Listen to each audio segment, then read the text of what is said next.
దేవుని నామమునకు మహిమ కలుగును గాక. ఈ సమయంలో మనం అలాగే నిలబడి ఉండగా దేవుని వాక్యాన్ని మనం చదువుకున్నాం. మొదటిగా ప్రకటన గ్రంథం 10వ అధ్యాయం 7వ వచనాన్ని మనం చదువుకున్నాం. ప్రకటన గ్రంథం 10వ అధ్యాయం 7వ వచనం. 7వ దూత పలుకు దినములలో అతడు బూరవోదబోచుండగా దేవుడు తన దాసులకు ప్రవక్తలకు తెలిపిన సువార్త ప్రకారము దేవుని మర్మము సమాప్తమగునని చెప్పాను. అలాగే అపోస్తలుడైన పౌలు కొలస్సీలకు రాసిన పత్రిక, మొదటి పత్రిక 25వ వచనం నుండి. అపోస్తలుడైన పౌలు కొలస్సీలకు రాసిన పత్రిక మొదటి అధ్యాయం 25వ వచనం నుండి. దేవుని వాక్యము అనగా యుగములలోను తరములలోను మరుగు చేయబడి ఉన్న మర్మమును సంపూర్ణముగా ప్రకటించుటకు మీ నిమిత్తము నాకు అప్పగింపబడిన దేవుని ఏర్పాటు ప్రకారము నేను ఆ సంఘమునకు పరిచారకుడనైతిని. అన్ని జనులలో ఈ మర్మం యొక్క మహిమైశ్వర్యం ఎట్టిదో అది అనగా మీ అందున్న క్రీస్తు మహిమ నిరీక్షణీయ ఉన్నాడన్న సంగతిని దేవుడు తన పరిశుద్ధులకు తెలియపరచగోరి ఇప్పుడు ఆ మర్మమును వారికి బయలుపరచు. ప్రతి మనుషుని క్రీస్తునందు సంపూర్ణునిగా చేసి ఆయన ఎదుట నిలవబెట్టవలనని సమస్త విధమైన జ్ఞానముతో మేము ప్రతి మనుషునికి బుద్ధి చెప్పుచు ప్రతి మనుషునికి బోధించుచు ఆయనను ప్రకటించుచున్నాము. దేవుడి వాక్యమును దీవించును గాక. ఆమేన్. ప్రార్థన. మహోన్నతుడా, మహాగణుడా, సర్వాధికారి యేసు ప్రభువా, నీ పరిశుద్ధమైన నామానికి స్తోత్రాలు తండ్రి. ఈ సాయంకాల సమయంలో ప్రభువా, నీ పాద సన్నిధిలో మేమందరం కూడా చేరి నీ నామాన్ని స్తుతించి ఆరాధించడానికి ప్రభువా మీరు మాకు ఇచ్చిన గొప్ప ఆధిక్యతను బట్టి నీకు స్తోత్రాలు తండ్రి. ఎంతవరకు ప్రభువా నీ నామాన్ని మేము స్తుతించి ఉన్నాం. మా స్తుతుల మీద మీరు ఆశీనులై ఉన్నారు. ఈ సమయంలో చదవబడిన వాక్య భాగాన్ని ప్రభువా మీరు దీవించండి నాయన. విరిచి మేము తిని తృప్తి పొందినట్లుగా నీ జీవాహారాన్ని మాకు అనుగ్రహించండి, మహిమ పొందండి. యేసుక్రీస్తు పరిశుద్ధ నామములో ప్రార్థిస్తున్నాం తండ్రి. ఆమేన్. కూర్చోనండి. హల్లెలూయా. మన ప్రభువును రక్షకుడైన యేసుక్రీస్తు యొక్క పరిశుద్ధ నామమునకు మహిమ కలుగును గాక. మరి కూడి ఉన్న మీ అందరికీ నా హృదయపూర్వకమైన శుభాలు తెలియపరుస్తున్నాను. మరి మొట్టమొదటిగా ప్రేమతో నన్ను ఆహ్వానించి మీ మధ్య దేవుని వాక్యాన్ని ప్రకటించడానికి సమయం ఇచ్చిన మరి దైవజనులు పాస్టర్ ప్రసాద్ అయ్య గారికి నా ప్రత్యేకమైన వందనాలు. అలాగే దైవజనురాలకి మరి వారి కుటుంబానికి కూడా నాకు ప్రత్యేకమైన వందనాలు తెలియపరుస్తూ ఉన్నాను. మంచిది. ప్రియమైన సహోదరి సహోదరులారా, మనము మరి దైవ సేవకులు మరి ప్రసాద్ గారిని నేను చాలా కాలం నుంచి ఎదుగుతున్నాను. మరి మంచి వర్తమానంలో మంచి దాన్ని ఏమంటారంటే సమర్పణ కలిగిన దైవజనులు వాక్య విషయంలో మరి ఎంతో ప్రయాసపడతారు వారు. మరి దేవుని యొక్క వర్తమానాలని మరి అలాగే ఆ బుక్స్ తర్జుమా చేసే విషయంలో మరి అలాగే ఆ కరపత్రికలు రాసే విషయంలో మరి వారెంతో జ్ఞానయుక్తంగా దేవుని యొక్క ప్రేరేపణ ద్వారా అనేక మందికి ఈ కాలం యొక్క వర్తమానాన్ని వారు ప్రకటిస్తున్నారు. మరి అందరిని బట్టి నేను దేవుణ్ణి ఎంతగానో స్తుతిస్తా ఉన్నాను. మరి అలాంటి దైవజనుడిని మీరు సంఘ కాపరిగా కలిగి ఉన్నారు. కాబట్టి మీకేదో క్రొత్త విషయాలు లేకపోతే తెలియని విషయాలు ఏవో నేను చెప్పడానికి రాలేదు, కానీ కొద్ది సమయం మనందరం కూడా దేవుని సన్నిధిలో గడపడానికి నేను మీ మధ్యకు వచ్చి ఉన్నాను. ఈ సమయంలో నా అంశం ఏంటంటే ద మెసేజ్ ఈజ్ క్రైస్ట్. వర్తమానం అనగా క్రీస్తే. చూడండి, ఈ కాలం యొక్క వర్తమానం ఏంటి? The message of the hour is the revelation of Jesus Christ. యేసు క్రీస్తు యొక్క ప్రత్యక్షతయే ఈ గడియ యొక్క వర్తమానం అయి ఉన్నది. ప్రియమైన సహోదరి సహోదరులారా, ఈ విషయాన్ని మనం చాలా జాగ్రత్తగా గమనించాలి. ఎందుకనగా అనేక సార్లు ఏమవుతుందంటే మనము విస్తారమైన మాటల్లో దోషం ఉండక మానదన్నట్లుగా అనేక విషయాలు మనం నేర్చుకుని ఆ జ్ఞానం మీదే మనం దృష్టి పెట్టడం జరుగుతుంది. మనం కానీ ఇశ్రాయేలీలను కనుక చూసినట్లయితే ఇశ్రాయేలీలు మరి ఐగుప్తు దేశంలో నుంచి వారు వెలపలకు వచ్చిన తర్వాత మరి ఐగుప్తు దేశంలో వారు దేవుణ్ణి ఎరగని స్థితిలో ఉన్నారు. వారు ఐగుప్తు దేశంలో ఉండి ఐగుప్తు యొక్క అలవాట్లకు వారు అలవాటైపోయారు. నిజ దేవుణ్ణి ఎలా ఆరాధించాలో వారికి తెలియదు. కాబట్టి దేవుడు తన ప్రవక్త అయిన మోషే ద్వారా వారిని వెలపలకు తీసుకొచ్చిన తర్వాత వారు ఏ విధంగా వాగ్దాన దేశంలో దేవుణ్ణి ఆరాధించాలి, ఏ విధంగా దేవుణ్ణి స్తుతించాలి, అసలు దేవుడు ఏమై ఉన్నాడు, ఆయన దేవుడు వారిలో ఏం చేయబోతున్నాడు, వారి యొక్క దేవునితో వారి సంబంధం ఎలా ఉండాలి, వారి కుటుంబ సభ్యులతో వారి సంబంధం ఎలా ఉండాలి, తన చుట్టూ ఉన్న ప్రజలతో వారి సంబంధం ఎలా ఉండాలి అనే ప్రతి విషయాన్ని గురించి కూలంకషంగా మోషే ద్వారా దేవుడు వారికి వాక్యం ద్వారా వారికి హెచ్చరిక ఇచ్చి ఉన్నాడు.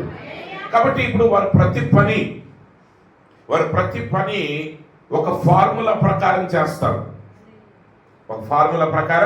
చేస్తారు. సహజంగా మరి మీకు తెలియని పని మీరు చేస్తున్నారు అనుకోండి, ఆ చేసే వ్యక్తి ఎలా ఉంటుందంటే అంతా కూడా స్టెప్ బై స్టెప్ చేస్తాడనమాట. అంటే ఇది వరకటి రోజుల్లో CD డ్రైవ్లు ఉండేవి కంప్యూటర్లో. ఈ చాలా మందికి ఆ CD డ్రైవ్ రైట్ చేయటం వచ్చేది కాదు. అప్పుడు వాళ్ళు ఏం చేసేవాళ్ళు అంటే రాకపోయినా పని చేయాలి కదా, ఉద్యోగం పోతుంది కాబట్టి వాళ్ళు ఏం చేసేవాళ్ళు అంటే పక్కన ఒక పేపర్ పెట్టుకునేవాడు, దీని మీద ఓపెన్ కంప్యూటర్, లేకపోతే ఆ CD డ్రైవ్ స్విచ్ నొక్కండి, అది బయటకు వస్తుంది, లోడ్ CD, మళ్ళీ ఆ స్విచ్ నొక్కండి, ఓపెన్ స్టార్ట్ బటన్ అని వరుస క్రమంలో వాళ్ళన్నీ రాసుకుని అదే క్రమంలో వాళ్ళు చేసుకుంటా వచ్చేవాళ్ళు. తర్వాత ఆ జ్ఞానం వచ్చిన తర్వాత ఇప్పుడు చిన్నపిల్లలతో సహా అసలు కళ్ళు మూసుకుని చేసేస్తున్నారు ఏ పనైనా. కాబట్టి ఇప్పుడు ఇశ్రాయేలీయులు ఏం చేశారంటే అలా చేసి చేసి చేసి చేసి వాళ్ళ క్రియల మీదే తమ దృష్టంతటిని పెట్టివేశారు. యేసు ప్రభు వచ్చే కాలానికి వారు ఎలా మిగిలిపోయారంటే వారి క్రియ వారి భక్తిగా మిగిలిపోయింది.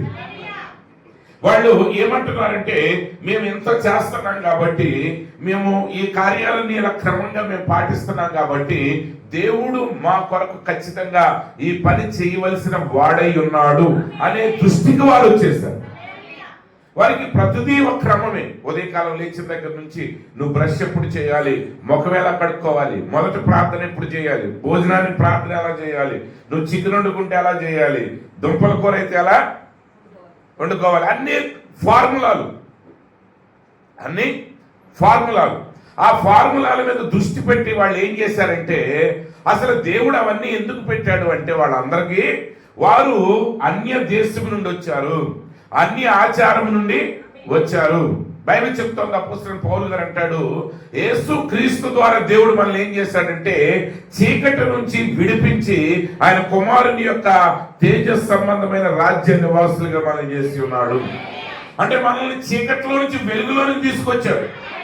చీకట్లో నుంచి నువ్వు వెలుగులోనికి వచ్చినప్పుడు నువ్వు ఎలా జీవించాలి అనే దాన్ని నీకు తెలిపేది వెలుగు యొక్క నియమమై ఉన్నది. నువ్వు ఇంకో దేశానికి వెళ్ళినప్పుడు ఆ దేశం యొక్క నియమం ప్రకారం నువ్వు నడవాలి.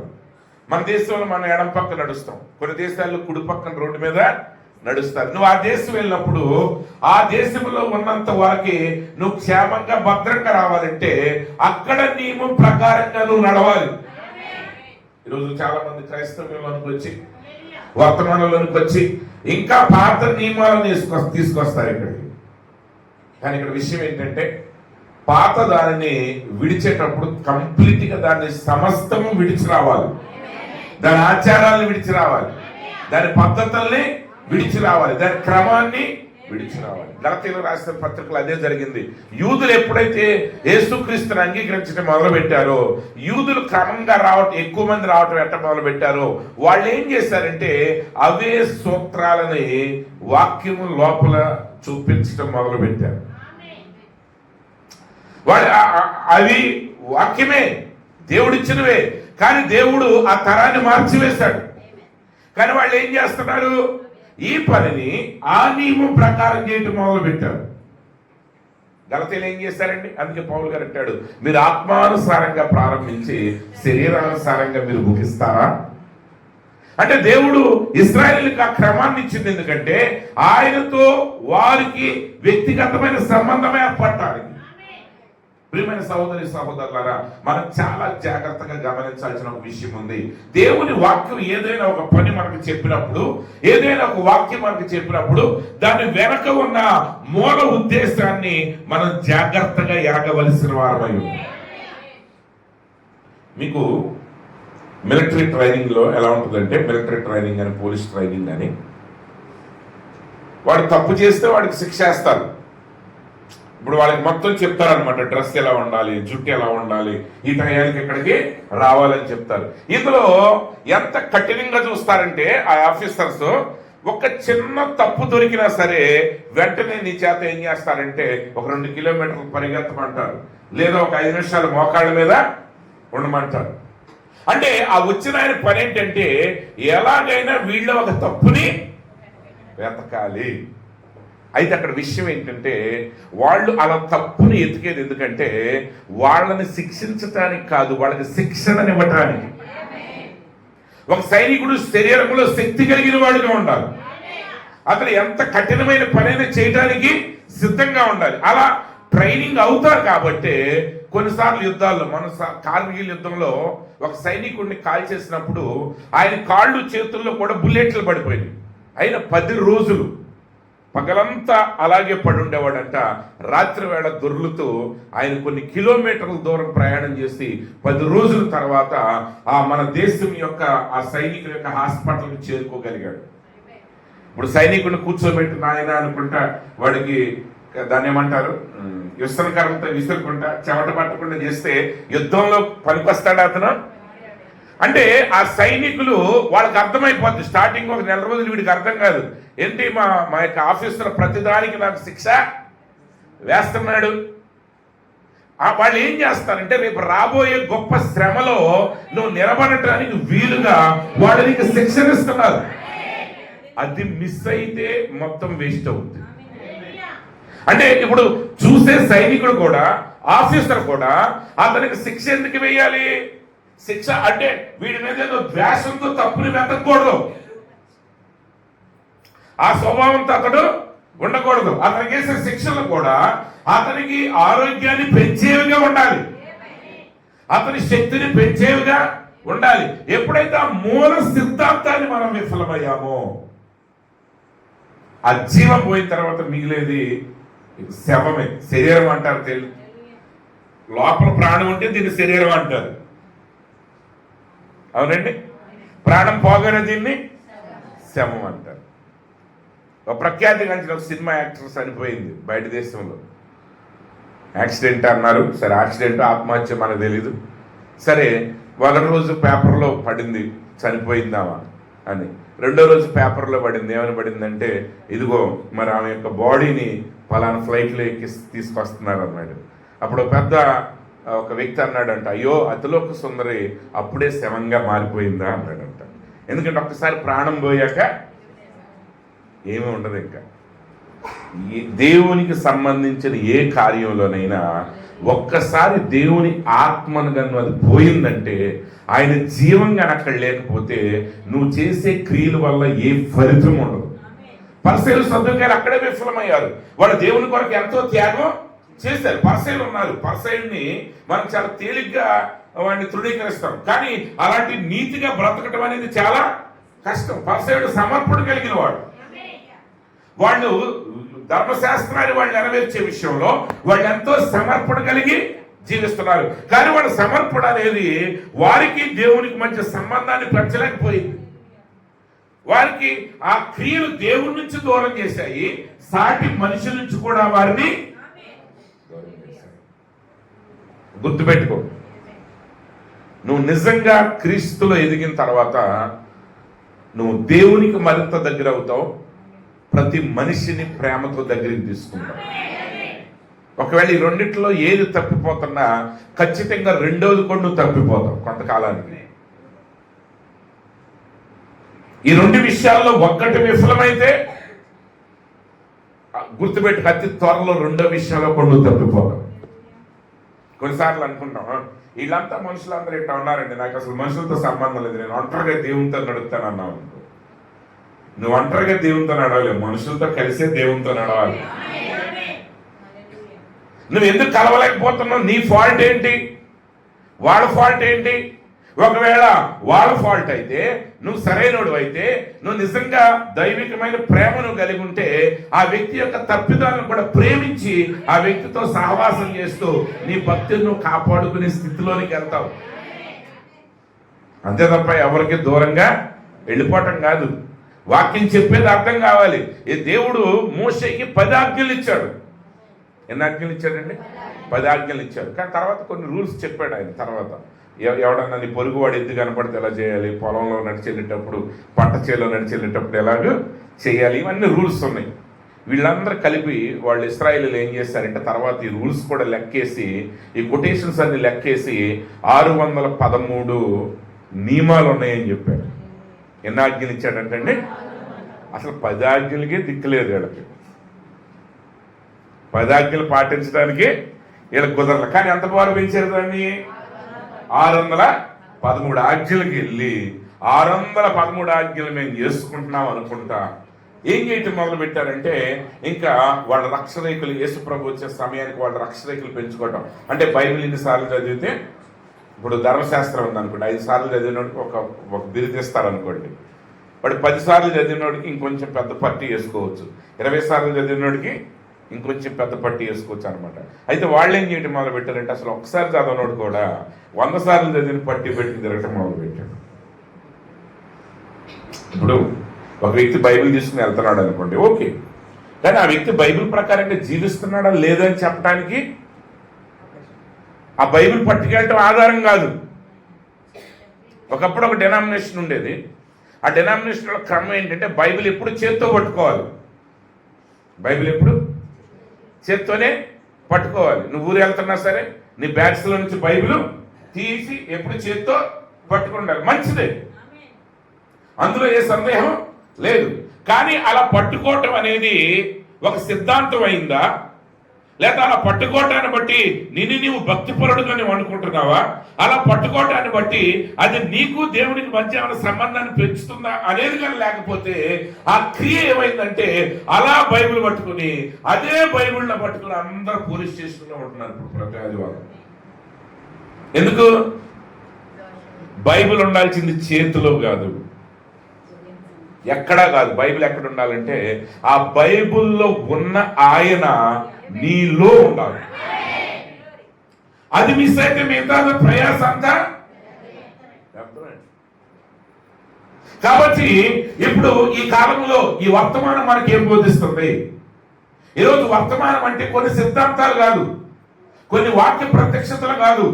నిజమైన వర్తమానం ఏంటంటే, యేసు క్రీస్తు ఏమై ఉన్నాడో ఆయనలో నువ్వేమై ఉన్నావు అనేదే నిజమైన ప్రత్యక్షత ఉన్నది. యేసుక్రీస్తుని ఎరగటం కూడా కాదు. ఆ యేసుక్రీస్తుని వెలుగుతున్నావు అంటే నువ్వు ఎవరిని ఎరుగుతున్నావు అంటే నిన్ను నువ్వు ఎరుగుతున్నావు. కాబట్టి ఇక్కడ వర్తమానం ఏం చెప్తుంది? 7వ దూత పలుకు దినములలో అతడు బోర ఓదబోచుండగా దేవుడు తన దాసులకు తెలిపిన సువార్త ప్రకారము దేవుని మర్మము సమాప్తమగునని చెప్పాను. ఏంటా మర్మం? ఆ మర్మం ఏంటంటే మనం అనుకునే మర్మాలు కాదు. ఆ మర్మం ఏంటంటే, కొలసీలు రాసిన పత్రికలో పౌలు గారు చెప్తున్నాడు, మీలో ఉన్న క్రీస్తు. ఇప్పుడు క్రీస్తు ఎక్కడ ఉన్నాడు? మనలో ఉన్నాడు. ఆయనే మన మహిమ యొక్క నిరీక్షణ అయి ఉన్నాడు. కాబట్టి ఈరోజు మానవుడే దేవుని యొక్క ఆలయమై ఉన్నాడు. మానవుడే దేవుని యొక్క ఆలయమై. ప్రకటన గ్రంథం మీరు కనుక చదివితే ప్రారంభంలో ఏముంటుందంటే, యేసుక్రీస్తు యొక్క ప్రత్యక్షత ఉంటుంది. ఆ గ్రంథం అంతా ఏమిటండి? యేసుక్రీస్తు యొక్క ప్రత్యక్షత. ఇప్పుడు యేసుక్రీస్తు యొక్క ప్రత్యక్షత అని ఉన్నప్పుడు మీరు చదవటం మొదలు పెట్టండి. అసలు యేసుక్రీస్తుని గురించి వివరించడం కంటే కూడా వేరే క్రియలు వివరించడం ఎక్కువ ఉంటుంది అందరికీ. అవునండి, మహావేశం గురించి, మృగాల గురించి, తెగుళ్ళ గురించి, దోతల గురించి, బోర్ల గురించి, సంఘాల గురించి, వర్తమానికుల గురించి అంటుంది. కానీ దాని టైటిల్ ఏంటి? యేసుక్రీస్తు యొక్క జీవిత చరిత్ర అనుకుందాం కాసేపు. ఇప్పుడు యేసుక్రీస్తు జీవిత చరిత్ర అన్నప్పుడు ఏముండాలి? అందులో ఆ 4 సువార్తల్లో రాసినవన్నీ ఒక క్రమంలో ఒక ఫైనల్ లెటర్గా రాసి ఉండాలి. కానీ అది అలాగూ లేదు. మరి అది యేసుక్రీస్తు యొక్క ప్రత్యక్షత ఎలా ఉంది? అది యేసుక్రీస్తు యొక్క ప్రత్యక్షత ఎందుకు అవుతుందంటే, ఆల్రెడీ వాక్యం చెప్తుంది అది యేసుక్రీస్తు యొక్క ప్రత్యక్షతయే. మొదటి పాయింట్. రెండవది ఏంటంటే, అక్కడ వాక్యం మనకి ఏం వివరిస్తుందంటే, ప్రకటన గ్రంథం అంతా కూడా యేసుక్రీస్తుని మనకి రహస్యంగా బయలుపరుస్తుంది. అక్కడ నువ్వు చూసే వాటి ప్రతిదాని వెనక నిజమైన యేసుక్రీస్తు యొక్క ప్రత్యక్షత మరొకటి దాగుంది. అది నీకు అర్థం కావాలంటే ప్రవక్త చెప్పినట్లుగా నువ్వు రీడ్ బిట్వీన్ లైన్స్ ఉండాలి. అంటే వర్షాల మధ్య చదవటం నీకు అర్థం కావాలి. ఎందుకంటే యేసుక్రీస్తు యొక్క ప్రత్యక్షత అనేది అది ఒక కథలాగా నీకు చెప్పేది కాదు. ఆ ప్రత్యక్షత నువ్వు గమనిస్తా ఉన్నప్పుడు ఆ ప్రత్యక్షత ఎవరు, ఆయనలో నువ్వేమై ఉన్నావు అనే సంగతి నువ్వు గ్రహిస్తావు. కాబట్టి ఈ చివరి కాలం యొక్క వర్తమానికుడు ద్వారా, విలియం మ్యారియన్ బ్రనహాం గారి ద్వారా దేవుడిని వర్తమానాలు మనకు బయలుపరిచాడు. ఈ వర్తమానాల యొక్క సారాంశం ఏంటంటే యేసుక్రీస్తు ఎవరు. ఈ రోజుకి మన శాఖలకి యేసుక్రీస్తు ఎవరో తెలియదు. ఈ రోజుకి వాడికి తెలియదు. నేను అనుకునేవాడిని ఇది వరకు వాడికి ముగ్గురు దేవుళ్ళ ఒక్క దేవుడు అర్థం కావట్లేదు మాత్రం అనుకునేవాడిని. కానీ వాడికి జ్ఞానం ఎక్కువయ్యి ఇంకా విపరీతమైన పరిస్థితుల్లోనికి వాళ్ళు దిగజారిపోతున్నారు. ఈ మధ్య కొత్త గొడవ ఏంటంటే యాచకుడు అంట. యేసు ప్రభు యాచకుడు. అసలు ఆ యేసుక్రీస్తు గురించి వాళ్ళు మాట్లాడే విధానం చూస్తే వాళ్ళు ఏదో ఒక మనుషుని గురించి మాట్లాడుతున్నారా దేవుని గురించి మాట్లాడుతున్నారా కూడా అర్థం కావట్లేదు. ఎందుకు కావట్లేదంటే ఆ ప్రత్యక్షత నీకు రావాలంటే వెలుగు ఎందుకు రావాలి. ఆ వెలుగు ఎవరంటే ఈ కాలానికి పంపబడిన వర్తమానికుడు. నువ్వు వర్తమానికుడు దగ్గరికి రాకుండా వర్తమానాన్ని నువ్వు గ్రహించలేవు. ఇప్పుడు చాలా మంది అంటారు వర్తమానం వేరు ప్రవక్త వేరు కదా. ఎస్ కరెక్ట్, ప్రవక్త వేరు వాక్యం వేరు. కానీ మరి ప్రవక్త దగ్గరికి ఎందుకు రావాలి? మనం వాక్యాన్ని నెరవేర్చాలంటే ప్రవక్త ఉండాలి. ఇప్పుడు ఉదాహరణకి మీరు ఒక సంస్థకి వెళ్తున్నారు అనుకుందాం, మీకు అక్కడ అర్థమైంది వివాహం అనేది నగలు ధరించకూడదు, తాళి కట్టకూడదు, కట్నాలు తీసుకోకూడదని. మరి ఇప్పుడు అక్కడ రూల్స్ ఉంటాయి. పెళ్లి కుదిరినప్పుడు కలగలికి వెళ్ళినప్పుడు ఎంత డబ్బులు ఇవ్వాలి, దాన్ని ఏదో తాడు అంటారు కదా, ముందు వేస్తారు ఏదో, ఆ తాడు వేసినప్పుడు పెద్దలకి ఎంత రావాలి, మరి మంగళసూత్రం ప్రార్థన చేసిన పెద్దకింత డబ్బులు ఇవ్వాలంటారు. మీరు వెళ్ళి మాకు ఏం వద్దండి వాక్యం చెప్తుంది, మాకు ఏం వద్దు అన్నారు అనుకోండి, వాళ్ళు ఏమంటారు ఎన్ని వద్దంటే ఎట్ట కుదరదు, ఇది ఆచారం అంటాడు. అక్కడ ఆయన ప్రాబ్లం ఏంటంటే నువ్వు ఆచారం మానేస్తే ఆయనకి రావాల్సిన ఆదాయం తగ్గుతుంది. అంటే చాలా సింపుల్ పదాల్లో చెప్తున్నా, మీకు వర్తమానికుడు లేకపోతే వర్తమానం మీరు ఎందుకు పాటించలేరు అంటానికి.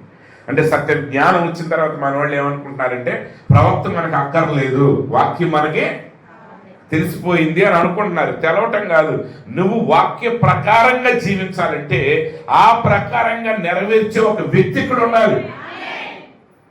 ఇప్పుడు ప్రభువైన యేసుక్రీస్తు నామములో మన ప్రసాద్ అయ్య గారు బాప్తిసం ఇస్తున్నారు. ఇప్పుడు నువ్వు ప్రభువైన యేసుక్రీస్తు నామములో బాప్తిసం ఇవ్వటం కరెక్ట్ అని వాక్యం చదవడం ద్వారా కరపత్రిక ద్వారా ఒకరికి తెలిస్తే అతనికి ఎవరు బాప్తిసం ఇవ్వాలి? ఆ బాప్తిసాన్ని నమ్మి అలా తీసుకుని అలా ఇచ్చేవాడు కావాలి. ఒకవేళ అయ్యగారు లేరనుకోండి, మిగిలిన ప్రాంతాల్లో ఉన్న సేవకుల దగ్గరికి వెళ్తే వాళ్ళు ఒప్పుకుంటారా? అయ్యా మా ప్రత్యక్షత ఇది, మాకు ఇలా ఇవ్వండి అంటే ఒప్పుకుంటారా? వాళ్ళు ఒప్పుకోరు. అంటే వర్తమానికుడు అవసరం. వర్తమానికుడు వాక్యాన్ని ఇవ్వటానికి మాత్రమే కాదు, ఆ వాక్య ప్రకారంగా మనం నెరవేర్చడానికి కూడా ఆయన మనకు ఆధారమై ఉన్నాడు. కాబట్టి ప్రియమైన సహోదరి సహోదరులారా, ఈరోజు చాలా జాగ్రత్తగా మనం గమనించాలి. చిన్న విషయం, నేను మాట్లాడేది పెద్ద లోతైన విషయం కాదు, కానీ గమనించండి. ఏంటంటే ప్రత్యక్షత అనగా వర్తమానం అనగా యేసుక్రీస్తుతో నువ్వు సంబంధం కలిగి ఉండటం. ఒక వ్యక్తిని గురించి నువ్వు ఎంతైనా వినొచ్చండి, ఆ వ్యక్తిని కలిసిన వాడికి వివరణలు అక్కర్లేదు. ఆ వ్యక్తిని కలిసిన వాడికి వివరణలు అక్కర్లేదు. ఇప్పుడు మీరు పాస్టర్ ప్రసాద్ గారు అనే ఆయన గురించి మీరు చాలా విన్నారు. మీరు ఎన్ని విన్నా, ఎంతమంది చెప్తున్నా, ఆయన గురించి మీకు ఎంత అవగాహన వచ్చినా ఆ అవగాహన ఆ వ్యక్తి కాదు. ఆ అవగాహన ఆ వ్యక్తి కాదు. అందులో మీకు యేసుక్రీస్తు గురించి వాళ్ళు ఎలా మాట్లాడుతున్నారు వాళ్ళకి అర్థం కావట్లేదు. యాచించాడని ఉంది. యాచన్ అంటే ఇంగ్లీష్లో సప్లికేషన్స్. అంటే సప్లికేషన్స్ అంటే మనవి చేయడం. అసలు యేసుక్రీస్తు యొక్క జీవితం అంతా కూడా ఆయన అవన్నీ ఎందుకు చేశాడంటే ఒక పరిపూర్ణ మానవుడు ఎలా చెయ్యాలి అనటానికి మాదిరిగా చేశాడు. ఆయన మనం ఎందుకు చేశాడు? ఒక మానవుడు అలా మనమే చేయాలి దేవుని దగ్గర. ఒక పరిశుద్ధుడు కూడా దేవుని దగ్గర ఏదైనా పొందుకోవాలంటే అలా ప్రార్థన చెయ్యాలి. యేసుక్రీస్తు యొక్క జీవితం అంతా ఏంటంటే మానవునిలో దేవుడు ఉంటే, దేవుడు మానవుడైతే ఆయన ఎలా జీవిస్తాడు అనే దానికి అది రుజువు. అది నీకు అర్థం కానప్పుడు ఆయన 2 ఆయన 3 ఆయన నీకు అర్థం కాదు. అది నీకు అర్థం కానప్పుడు అంత ఈజీగా అంత మాట నువ్వు ఎలా అనగలుగుతున్నావండి? ఈరోజు బోధకులు యేసు ప్రభువుని యాజకుడని అనగలుగుతున్నారంటే వాళ్ళకి అసలు కొంచెమైన దైవభక్తి ఉందా? 1% అయినా వాళ్ళకి భక్తి ఉందా? చెప్పండి. లేదు. ఎందుకు లేదు? వాళ్ళు అనుకుంటున్నారు మేము జ్ఞానులు అని. వాళ్ళు ఏమనుకుంటున్నారు? జ్ఞానులు అనుకుంటున్నారు. అంటే వాళ్ళకి ఎవరు తెలియదు? యేసు ఎవరో వాళ్ళకి తెలియదు, వాక్యం ఎవరో వాళ్ళకి తెలియదు. అట్లాంటి వాళ్ళు ఊరుకోరు. ఎందుకంటే వాళ్ళు పెద్ద పెద్ద బైబిల్ పండితులు, కాలేజెస్ లో చదివారు, కాలేజీలు కలిగి ఉన్నారు వాళ్ళు. కానీ వాళ్ళకి ఏం తెలియదు? యేసు ఎవరో తెలియదు. ఈరోజు క్రైస్తవులకి ఏం తెలియదు? అన్నిటికంటే విచారకరమైందంటే అసలు యేసును కూర్చిన ప్రత్యక్షత వాళ్ళకి లేదు. మరి యేసును కూర్చిన ప్రత్యక్షత వాళ్ళకి లేకపోతే యేసుని ఇంకెప్పుడు కలుగుతారు వాళ్ళు? చెప్పండి. ఈ కలవగలరా? ఎప్పటికైనా ఆయన గురించి వివరణ తెలవకపోతే కలవగలరా? కలవలేరు. మీరు అనొచ్చు యేసుక్రీస్తు గురించి మనకు తెలియటం కాదు. ప్రవక్త అన్నాడు ఒక వర్తమానంలో, నీతిమంతుని ప్రార్థన శక్తిగలదై కార్యం చేయను అని నువ్వు నమ్ముతున్నావు. అది నీకు బయలుపరచబడింది. కానీ అక్కడితో కాదు. నువ్వు ఎప్పుడైనా సరే నువ్వు ప్రార్థించి ఆ శక్తి ప్రదర్శించబడే వరకు ప్రార్థించి ఆ శక్తిని నీ జీవితంలో అనుభవించావా? ప్రియమైన సహోదరి సహోదరుల, ఇశ్రాయేలీలు వాళ్ళు దేవుడు అనే పదాన్ని ఎట్లా పడితే వాడరు. దేవుని పేరుని ఎట్లా పడితే వాళ్ళు అలాగా వాడరు. ఎందుకంటే 10 ఆజ్ఞల మొదటి ఆజ్ఞలో ఏంటంటే నీ దేవుడైన యెహోవా నామమును వ్యర్థంగా ఉచ్చరించకూడదు. అందుకే తప్పిపోయిన కుమారుడు తండ్రి దగ్గరికి వచ్చినప్పుడు అన్నాడు, తండ్రి నీకును పరలోకమునికి వ్యతిరేకంగా నేను పాపం చేశానన్నాడు. ఎందుకన్నాడంటే పరలోకం అనే మాట పరలోకం అనకూడదు, దేవుడు అనాలి. కానీ అతను పాపం చేస్తున్నాడు. అతడు ఆ పందుల మధ్య తిరిగిన వస్త్రాలు ధరించుకుని వచ్చాడు. కాబట్టి అపవిత్రత కలిగిన సమయంలో ఆయన పేరుని ఉచ్చరించకూడదు. కాబట్టి ఆయన దేవుడు అనకుండా ఏమన్నాడంటే పరలోకమునకు వ్యతిరేకంగా నేను పాపం చేశాను. మరి ఇప్పుడు యేసుని గురించి ప్రజలు వ్యాఖ్యానించే విషయాలు నాకు చాలాసార్లు ఇదివరకు వేరే వాళ్ళు యేసు ప్రభుని ఇష్టం వచ్చినట్టుగా మాట్లాడుతూ ఉంటే నాకు బాధ కలిగేది. కానీ ఈ మధ్య మన క్రైస్తవులు మాట్లాడే మాటలు వింటే వీళ్ళకంటే ఆళ్లే మెరుగు అనిపిస్తుంది. ఎందుకంటే అటు తెలియక ప్రభువుని అంటున్నారు. ప్రభువుని ఏమన్నా వాళ్ళకి తెలియదు, వాక్యం వాళ్ళకి తెలియదు. అసలు యేసుక్రీస్తు దేవుడైన సంగతి వాళ్ళకి తెలియదు, దేవుడు ఒక్కడైన సంగతి వాళ్ళకి తెలియదు. కానీ ఆయన ద్వారా రక్షించబడిన ఒక విశ్వాసికి, ఆయన ద్వారా రక్షించబడ్డామని చెప్పుకునే ఒక సేవకుడికి, అలా సేవకులు నడిపించేవాడికి కూడా ఏం తెలియట్లేదు ఇప్పుడు. అందుకే ప్రియమైన సహోదరు సహోదరులారా, ఈ మధ్యకాలంలో మన సహోదరులు వర్తమానం వాళ్ళు ఈ మధ్య డినామినేషన్ వాళ్ళ బోధలో కొన్ని లోకం బోధలు చాలా ప్రేమిస్తున్నారు మన వాళ్ళు. ఎందుకంటే ఒక పాయింట్ నచ్చుద్ది ఆడికి. ఏదో ఒక ఆయన పలానా పాయింట్ చెప్తాడు గట్టిగా, చెప్పగా ఇదిగో చూడండి మన వర్తమానం వాళ్ళకి కూడా ఉన్నాము ఇది అంతా బయలుదేరు. ఒక్కదానికి నువ్వు కంగారు పడమా, అది అంతవరకు వాడు ఒక్క మొక్కే చెప్పాడు. తర్వాత 4 రోజులు ఆగితే వాడు మాట్లాడే మాటలు ఏంటో మీకు తెలుస్తుంది. వాడికి వాక్యం ఎంత తెలిసారో సంగతి మీకు తెలుస్తుంది. ఇది ఒక పాయింట్ పట్టుకో. నాకు చిన్న సంఘటన జ్ఞాపకం వస్తుంది. నేను 7th క్లాసు 6th క్లాసు చదివేటప్పుడు సెలవులకి మా మేనమామ గారి ఇంటికి వెళ్ళాను అనమాట. సరే మా మేనమామ గారు ఏం చేశారంటే ఆయన చేపలు పట్టడానికి బయలుదేరారు గాలం తీసుకుని. సరే ఆయన నేను వెళ్ళాం. అక్కడ వెళ్ళినప్పుడు ఆ చెరువులోకి వెళ్ళి పెద్ద కాలువ ఉంటుంది అనమాట. ఆ కాలువ దగ్గర చేపలు వేయడానికి కూర్చున్నాం. వేసిన తర్వాత గాలం వేయగానే వేసిన 1 నిమిషంలోనే పెద్ద చేప ఒకటి పడింది. చాలా సంతోషపడ్డాం. ఎందుకంటే జస్ట్ 2-3 మినిట్స్ కూడా అవ్వలేదు, చేప పడింది. ఆ చేప వేసేసుకుని మళ్ళీ గాలం వేసి కూర్చున్నాం. అరగంట అవుతుంది, గంట అవుతుంది, 2 గంటలు అవుతుంది. అట్లాగే చూస్తున్నాం. 2 గంటల తర్వాత ఎవడో గేదెల దొరికి వెళ్ళేవాడు చెప్తున్నాడు, అయ్యా అందులో నిన్నే మొత్తం పట్టేశారు చేపలు, ఒక్క చేప కూడా దొరకదు. అసలు అక్కడ అందులో ఏమి లేవు, ఏదో ఒకటి తప్పిపోయింది. అది మాకు మొదట దొరికింది. ఇప్పుడు మొదటితో దొరికిందని చెప్పి అక్కడే కూర్చుంటే ప్రయాసం అంతా వ్యర్థమై. ఈ డైలాగులన్నీ ఇంతే. మీకు డెనామినేషనల్ బాధలో డెనామినేషనల్ సేవకుల బాధ కరెక్ట్ అని మీకు అనిపిస్తే గుర్తుపెట్టకుండా అది ఒకటే తప్పి మాట్లాడుతున్నారు నిజం. అలా మాట్లాడిన వాళ్ళందరూ కూడా చివరకు వచ్చి యేసు క్రీస్తు గురించి బహు ఘోరంగా మాట్లాడుతున్నారు. ఇప్పుడు యాజకుడు అనే పదం మాట్లాడింది ఒక్కడ కాదు, ఇప్పుడు అన్ని జాతర మొత్తం తవ్వుతున్నారు ప్రజలు. ప్రతివాడు అలాగే మాట్లాడు. ఏసు అడుక్కున్నాడు, ఏసు బతుకున్నాడు.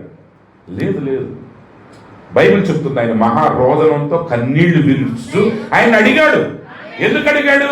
నువ్వు మానవుడిగా ఉన్నప్పుడు, నువ్వు ఎంత భక్తుడు అయినా నిన్ను నువ్వు తగ్గించుకుని మహారోదనం చేస్తూ కన్నీటి ప్రార్థన చేస్తూ దేవుని నువ్వు అడగాలి.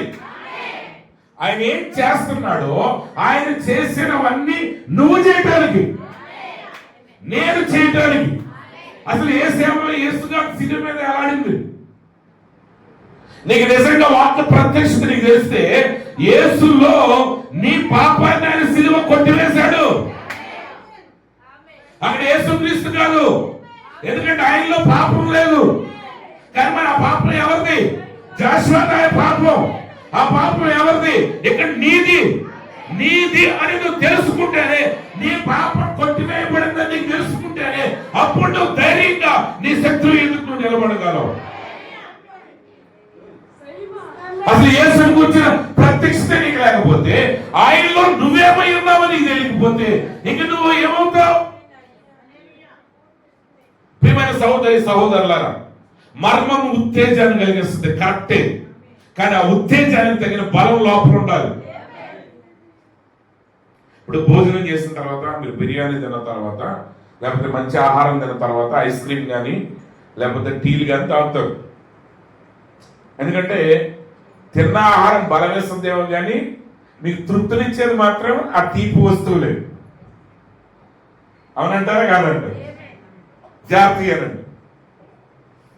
కానీ అలా అని చెప్పి నువ్వు బిర్యానీ తిన్న తర్వాత ఐస్ క్రీమ్ తినకపోయినా నష్టం లేదు, టీ తాగిపోయినా నష్టం లేదు, నీ ఆరోగ్యం బలంగానే ఉంటుంది. కానీ నువ్వు బిర్యానీ తినడం మానేసి ఓన్లీ ఐస్ క్రీమే తిన్నావు అనుకో, ఓన్లీ గ్రీన్ టీ తాగేవానికి ఏమనుకు ఉత్తేజం వస్తే అసలు ఆడి ఒంట్లో బలం ఉంటుంది. ఆ ఉత్తేజం వచ్చినోడికి ఓపిక లేదనుకోండి, వాడికి గెలగలదు అనుకుంటాడు. అవునా కదా? ఈరోజు రియల్ రెవల్యూషన్ ఏంటంటే యేసు క్రీస్తు, ఆయనలో నువ్వేమై ఉన్నావు. మనకు తెలియాల్సింది రెండే, మిగిలినవన్నీ అదనం. తెలిసినా పర్లేదు, తెలియపోయినా పర్వాలేదు. నీ గురించి నీకు తెలియాలి, ఆయన గురించి నీకు తెలియాలి. ఎందుకంటే మీ ఇద్దరి మధ్య మాట్లాడేటప్పుడు నీవేమై ఉన్నావో నువ్వు తెలిస్తే ఆయన ఏమై ఉన్నాడో నీకు తెలుస్తుంది. ఆయన ఏమై ఉన్నాడో నీకు తెలిస్తే నువ్వేమై ఉన్నావో ఆయన తెలుస్తుంది, నీకు తెలుస్తుంది. ఈ రెండు ఎందుకని? నువ్వు ఆయన స్వరూపం. ఆయన మనలను ఆయన వలె సృజించాడు. ఈ శరీరం ఆయన వలె కాదు, కానీ నీ అంతరంగంలో ఉన్న నీ ప్రాణం ఎలాంటిదంటే ఆయనది. ఎందుకంటే ఆయన ఆత్మలను ఒక భాగమై ఉన్నావు. కాబట్టి నిన్ను నువ్వు తెలుసుకున్నావు. నువ్వు ఎవరు తెలుసుకున్నావు? నీ సృష్టికర్తను తెలుసుకున్నావు. నీ సృష్టికర్త నువ్వు తెలుసుకున్నావు. నువ్వు ఎవరిని తెలుసుకున్నావు? నిన్ను నువ్వు తెలుసుకున్నావు. నిన్ను నువ్వు తెలుసుకున్నప్పుడు నిన్ను దేవుడు ఇక్కడికి ఎందుకు పంపించాడో నీకు తెలుస్తుంది. నిన్ను ఎందుకు పంపించాడో తెలిసినప్పుడు ఆ పని నెరవేర్చినప్పుడు మాత్రమే నీ జీవితం సఫలమవుతుంది. ఇక్కడ శ్రమలు పడటమా శ్రమలు పడకపోవటం అనేది సెకండరీ పాయింట్. అపోస్తలుడైన పౌలు గారు అంటాడు, ఈ శరీరంలో క్రీస్తు కొరకు శ్రమలు పడే భాగ్యాన్ని దేవుడు నాకు ఇచ్చాడు. అంటే ఆయనకి తెలుసు ఆయన పడే శ్రమ అది దేవుడు ఆయనకి ఇచ్చిన భాగ్యం. ఒక చిన్న విషయం చెప్తాను జాగ్రత్తగా. ఇప్పుడు మీరు చాలా విషయాలు చెప్పడానికి ఇట్లా బోర్డులు వాడతాం కదండి. ఇక్కడ ఏం వాడతాం? బోర్డులు వాడతాం. ఇక్కడ బోర్డు రాస్తాం అన్నమాట. లేకపోతే పవర్ పాయింట్ ప్రజెంటేషన్స్. ఇంకొంచెం డెవలప్డ్ సంఘాల్లో ల్యాప్టాప్ మీద అవన్నీ కూడా ఇదిగో యేసు ప్రభు కనికరం కలిగిన దేవుడు, యేసు ప్రభు శక్తి కలిగిన దేవుడు అని రాస్తాం. కానీ ఇది బోధకుల పద్ధతి. ఇది ఎవరి పద్ధతి? బోధకుల పద్ధతి. బోధకులు ఎలా రాస్తామంటే మేము ఇక్కడ ఇదిగో యేసు స్వస్థపరచువాడని రాస్తాం ఇక్కడ అంతే. కానీ దేవుడు అలా రాయడు. హల్లెలూయా. దేవుడు అలాగూ రాయడు. మీరు కానీ పాత నిబంధన గ్రంథం ప్రాప్తుల యొక్క గ్రంథాలు కానీ సరిగ్గా చదివితే అదే విషయం క్రొత్త నిబంధనలో పౌలు గారు చెప్పేశాడు. కానీ చెప్పేశాడు కాబట్టి కొన్నిసార్లు ఏంటంటే జవాబు వెంటనే దొరికితే మీకు సమస్య ఏంటో అర్థం కాదు. ఈరోజు విజయవాడ నుంచి రాజమండ్రికి జస్ట్ 3 అవర్స్లో వచ్చేస్తున్నాం. 3 గంటల్లో వచ్చేస్తున్నాం బస్సు మీద. ఎందుకు బైపాస్లు అన్నీ అయిపోయిన తర్వాత. ఇప్పుడు వచ్చిన వాళ్ళు అంటారు 3 గంటల బెదరు, 3 గంటలైతే నేను రాలేనండి అంటున్నాను. ఎన్ని గంటలు అంటే 3 గంటలు ఎక్కడ కూర్చుంటాడని అంటాడు. అప్పుడు నేను అన్నా ఒకప్పుడు 10 గంటలు పట్టేది విజయవాడ నుంచి రాజమండ్రి వెళ్తాడు. ఎన్ని గంటలు పట్టేదండి? 10 గంటలు పట్టేది. అట్లా 10 గంటలు ప్రయాణం చేసినోడికి 3 గంటల మీద వెళ్తుంటే ఆడికి అర్థమవుతుంది ఎంత ఫాస్ట్గా వెళ్తున్నాడు. అంటే నేను ఇప్పుడే పుట్టినోడు తీసుకొచ్చి ఎక్కిస్తే ఆడు ఎప్పుడు ప్రయాణం చేసిన తెలియని ఎక్కిస్తే ఏం చేస్తున్నాడు?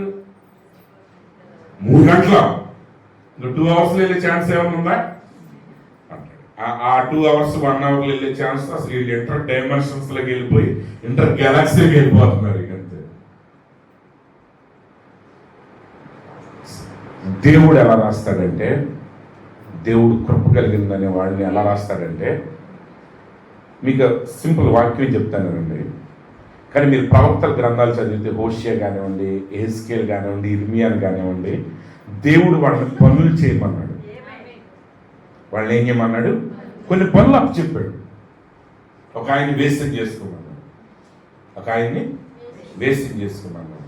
ఇర్మియాని ఏమన్నాడు? ఒక పక్క దేశం అంతా కొట్టుకుపోతుంటే, బానిసలు అవుతుంటే, నీ దగ్గర ఉన్న ఆ కొంచెం డబ్బు తీసుకెళ్ళి ఒక భూమి కొని దాన్ని రిజిస్ట్రేషన్ చేయమన్నాడు. ఏమంటే అసలు ఊరంతా వెళ్ళిపోతున్నప్పుడు మనం ఎక్కడికో పోయేటప్పుడు ఎక్కడ భూమి ఎవడు కొంటాడండి? ఎవడని కొంటారా?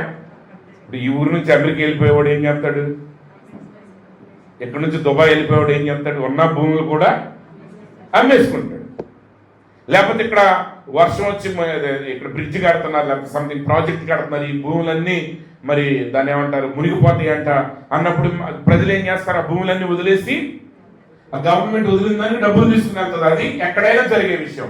కానీ ఇప్పుడు ఊరికి మునిగిపోతుంది అన్నప్పుడు దేవుడు ఆ పాస్టర్ గారితో అంటాడు, నీకున్న మిగతా ఆస్తులన్నీ కూడా అమ్మేసి ఇక్కడ ఒక స్థలం కొని దాన్ని రిజిస్ట్రేషన్ చేయమన్నాడు.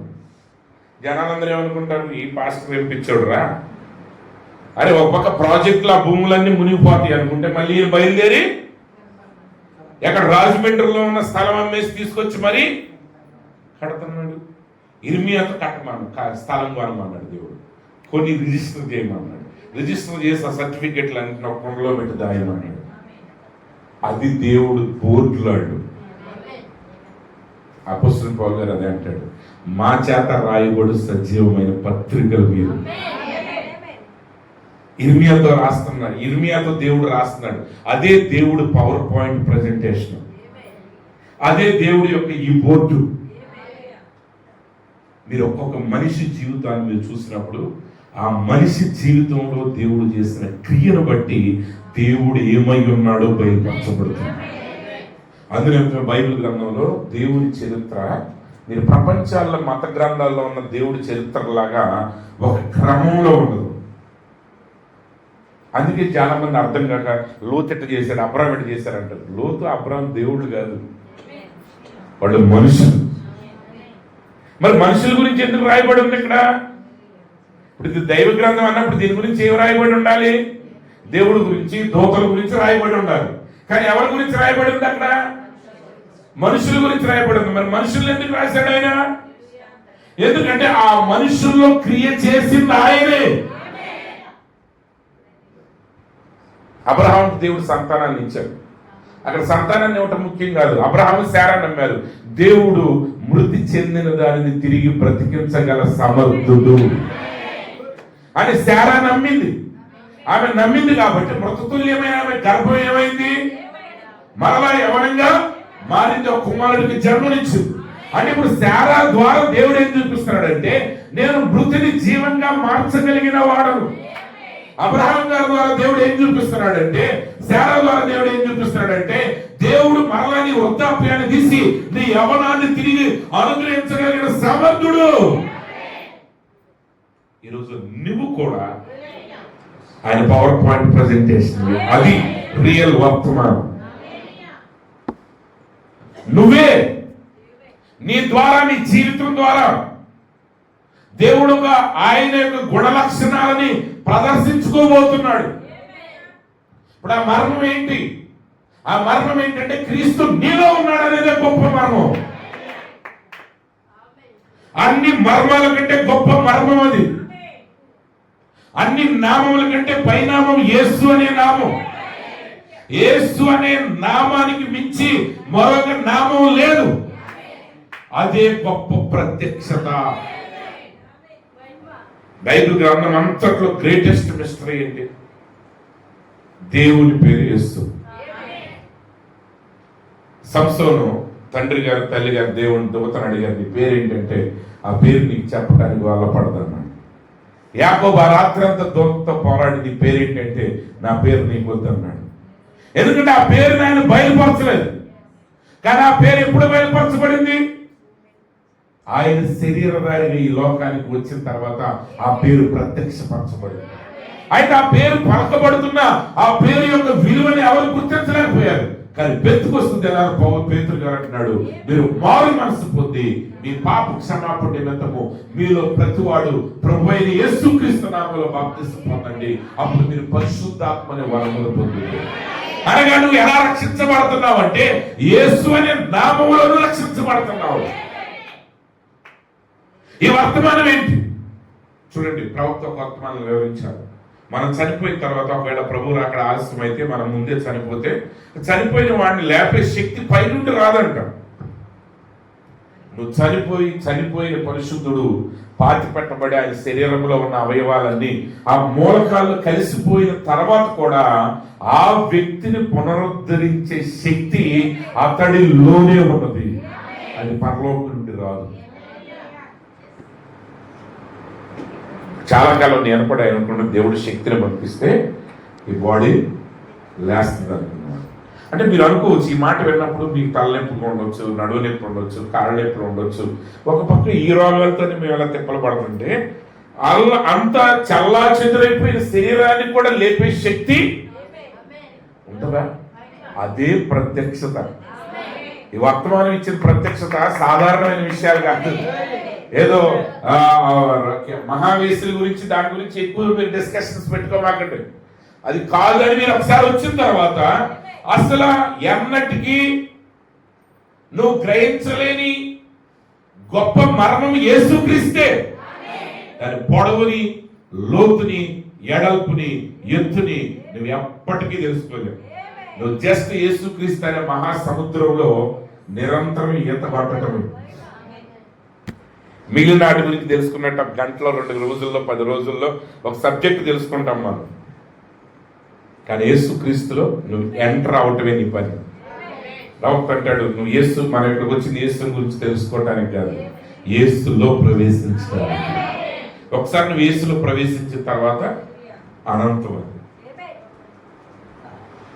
యేసుక్రీస్తులో చాలా మంది అనుకుంటారు దీని గురించి మాకు తెలిసిపోయిందండి. మెసేజ్ డెనామినేషన్ యేసు ప్రభు గురించి ఎలా తెలవదో, చాలా మంది మెసేజ్ వాళ్ళు కూడా యేసు ప్రభు గురించి తెలియదు. యేసు ప్రభు కరెక్ట్ అండి, అది పక్కన పెట్టండి. ఇప్పుడు ఆ 7 దూతల సంగతి ఏంటి? ఆ పాత్రల సంగతి ఏంటి? ఇప్పుడు ఆడి సంగతి నీకెందుకు? అసలు మిగిలిపోయిన వాళ్ళు ఎడబడ్డవాడి సంగతి. నువ్వు ఒకసారి యేసుక్రీస్తులో ఎంటర్ అయిన తర్వాత, నోవహు ఓడలోనికి వెళ్ళిన తర్వాత ఆయన పరిస్థితి ఏంటంటే, దేవునితో ఆయన నిరంతరం సహవాసం చేయటం. ఏ ఊరోళ్ళు ఎలా మునిగిపోయారు, ఏ జంతువులు ఎలా మునిగిపోయి, వరద ఎక్కడి నుంచి ఎక్కడికి ప్రవేశించింది అనే దాంతో ఆయనకి సంబంధం లేదు. ఈరోజు మనం యేసుక్రీస్తులో ప్రవేశించాలి. కాబట్టి ఆ మర్మం ఏంటి? ఆ మర్మం ఏంటంటే జగత్ పునాది వేయబడినప్పటి నుంచి ఉన్న మర్మం ఏంటంటే దేవుడు మానవుడిగా రావటం మర్మం కాదు. మానవుడిలో దేవుడు నివాసం చేయాలనుకుంటున్నాడు, అది మర్మం. దేవుడు మానవుడిని ఎందుకు సృజించాడు? మానవుని దేవుడు ఎందుకు సృజించాడంటే మానవుడే దేవుని నివాస స్థలం. ఆయన నిన్ను కట్టుకుంటున్నాడు ఎందుకంటే ఆయన నివసించడానికి. కానీ ఆదాములో పాపం రాగానే ఏం జరిగింది? దేవుడు అందులో నివాసం చేయలేకపోయాడు.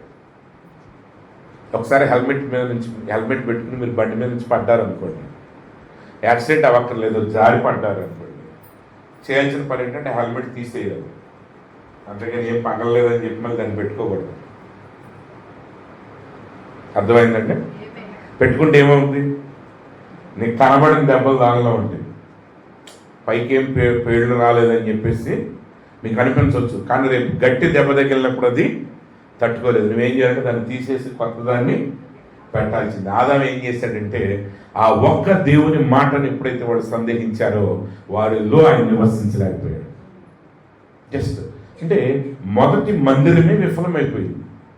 అందుకు ఇప్పుడు ఆయన ఏం చేశాడంటే మానవుడే దేవునిలాగా దేవుడే మానవుని వల్ల దిగి వచ్చి ఒక మానవుడు ఎలా జీవించాలి అనే విషయాన్ని మన ఎదుట ప్రదర్శించి వెళ్ళిపోయాడు.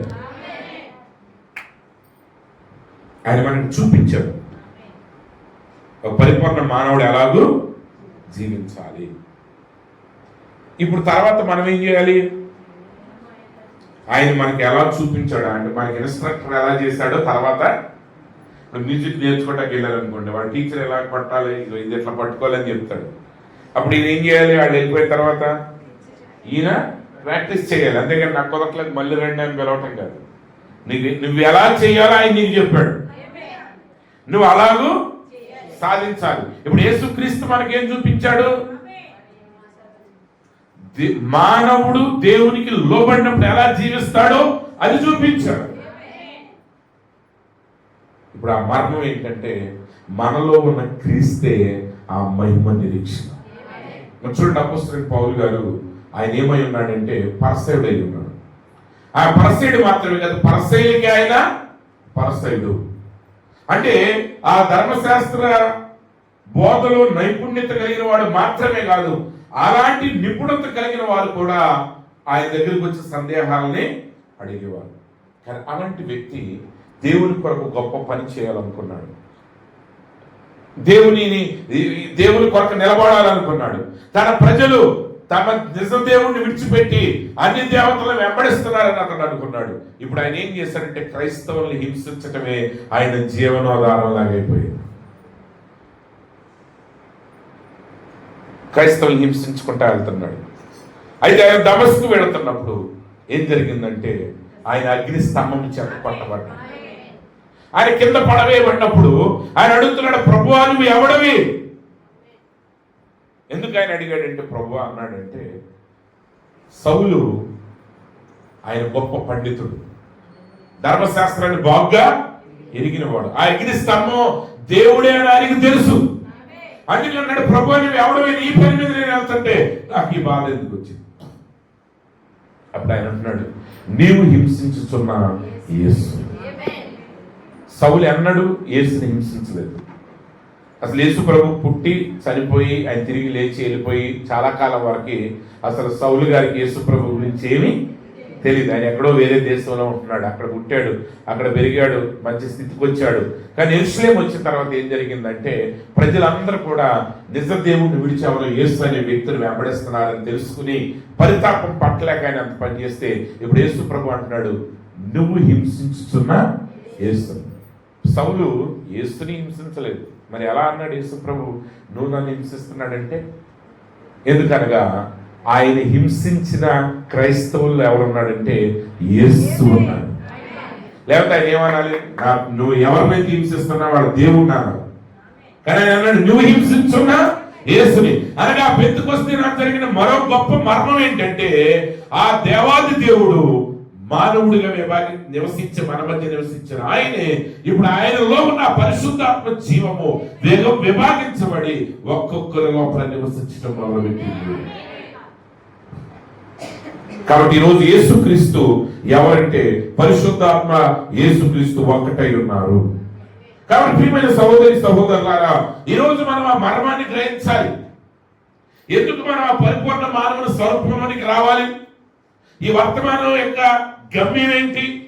ఈ వర్తమానం యొక్క గమ్యం ఏంటంటే ప్రవక్త అంటాడు, ప్రభువా ఈ వర్తమానం నాకు ఇచ్చినందుకు వందనాలు. ఎందుకంటే ఈ వర్తమానం ద్వారా నేను వధువుకి అలంకరణ చేయించున్నాను, లేదా వస్త్రాన్ని నేను ధరింపు చేయించున్నాను. అంటే పౌలు గారు నేను ఇంటిని నిర్మిస్తున్నాడని చెప్పిన, బ్రహ్నాం గారు నేను వధువుకి వస్త్రాలు ధరింపు చేస్తానని చెప్పిన, వీటన్నిటి యొక్క మర్మం ఒకటే. అదేంటంటే నువ్వు దేవుని నివాసంగా మార్పు చెందాలి. నువ్వు అలా చెందటమే ఈ వాక్యం యొక్క గమ్యం, ఈ వర్తమానం యొక్క గమ్యం. అది ఈ విషయంలో ఇప్పుడు మీరు ఏది నేర్చుకున్నారు? మీరు మహావేశం గురించి తెలుసుకోవాలి. ఎందుకు తెలుసుకోవాలి? ఆ మర్మాలు ఎందుకు తెలుసుకోవాలి? అవి తెలిస్తేనే ఏది నిజమో ఏది అబద్ధం అనేది మీకు తెలుస్తుంది. అదంతా ప్రవక్త చెప్పారు. 7 సంఘకాలాలు మీకు ఏం వివరిస్తాయి అంటే, అపోస్తల కార్యాల గ్రంథం ఏం వివరిస్తుంది అంటే దేవుని సంఘంలో పరిశుద్ధాత్ముడు ఎలా పనిచేస్తున్నాడు అనే దాన్ని డైరెక్ట్ గా చూపిస్తుంది. కానీ 7 ముద్రలు ఏం చేస్తాయి అంటే, ప్రకటన గ్రంథం ఏం చేస్తుంది అంటే దేవుని సంఘంలో సాతానుడి ఆత్మ దేవుని ఆత్మ పేరట ఎలా పనిచేస్తుందో చూపిస్తున్నాడు. అర్థమైందండి? ప్రకటన గ్రంథం ఏంటి చూపిస్తుంది? ఇప్పుడు అక్కడ మహావేశ్య అని ఉందండి. నిజంగా అలా వేశ్యలాగా ఉండి అక్కడున్న వివరణ ప్రకారం ఎవరైనా మతాన్ని స్థాపిస్తే జనాలు వెంబడిస్తారా? చెప్పండి, వెంబడించరు. మొన్న ఒక ఆయన, ఆ క్యాథలిక్ ఫాదర్ గారు ఒక ఆయన మాట్లాడుతున్నారు. అంటే ఒక ఆయన కదా, 4-5 ప్రసంగాలు విన్నా నేను. అసలు ఎంత మెత్తగా మాట్లాడుతున్నారు, ఎంత ప్రేమ కారిపోతుంది. నేను చూస్తే చాలాసేపు అబ్బా చాలా ప్రేమ ఉంది వీళ్ళలో, చాలా అని అనుకున్నా, తప్పులేదు. కానీ మరి వాళ్లే కదా మిలియన్స్ కొలది క్రైస్తవుల్ని చంపింది. కానీ మాట మధురంగా ఉంది, మాట భక్తిగా ఉంది. కానీ దాని లోపల ఉన్న ఆత్మ మహావేశ్యపు ఆత్మ. అదే దేవుడు బయలుపరిచాడు. అంటే నువ్వు అన్ని వాక్యం నువ్వు అనుకోవద్దు, అన్ని వాక్యం నువ్వు అనుకోవద్దు. కొన్నిసార్లు నేను చూస్తూ ఉంటాను. ఈ మధ్య ప్రజెంట్ ఏంటంటే యుద్ధాలు అయిపోయిన తర్వాత ఎర్రని పేయి గురించి క్రైస్తవ సమాజం దెబ్బలాడుకుంటుంది. వర్తమానం వాళ్ళు కూడా అమ్మ ఎర్రని పేయి వచ్చేసినారు. ఏంద్ర ఎర్రని పేయ నాకు అర్థం కావట్లేదు. ఎర్రపేయ 3వ మందిరం కడతారు, మీకు ఏం బాధ లేదు, మీరున్నంత వరకు 3వ మందిరం కట్టబడతాం, అదైతే గ్యారంటీ. నెలకుండా అసలు దానికి సంబంధించిన సబ్జెక్టే పక్కన పడేసి క్రీస్తులో నువ్వు ఏమై ఉన్నావన్న సబ్జెక్ట్ మీద దృష్టి పెట్టండి. ఎర్రని పెయ్య దొరకక కాదు బాధ. సరే ఎలా చెప్తాను మీకు, ఎర్రని పెయ్యి ఉంటే ఉపయోగం లేదు. ఎర్రని పెయ్యితో పాటు ఏరియా కావాలి. ఇది ఎర్రని పెయ్య అని చెప్పాలి, ఈడి యాజకుడు అని చెప్పడానికి ఏరియా కావాలి. ఏరియా రాకుండా ఎర్ర పెయ్యికి ఏమీ జరగదు. ఆ ప్రత్యక్షత మీకుంటే ఆ న్యూస్ మీద దృష్టి పెట్టాల్సిన అవసరమే.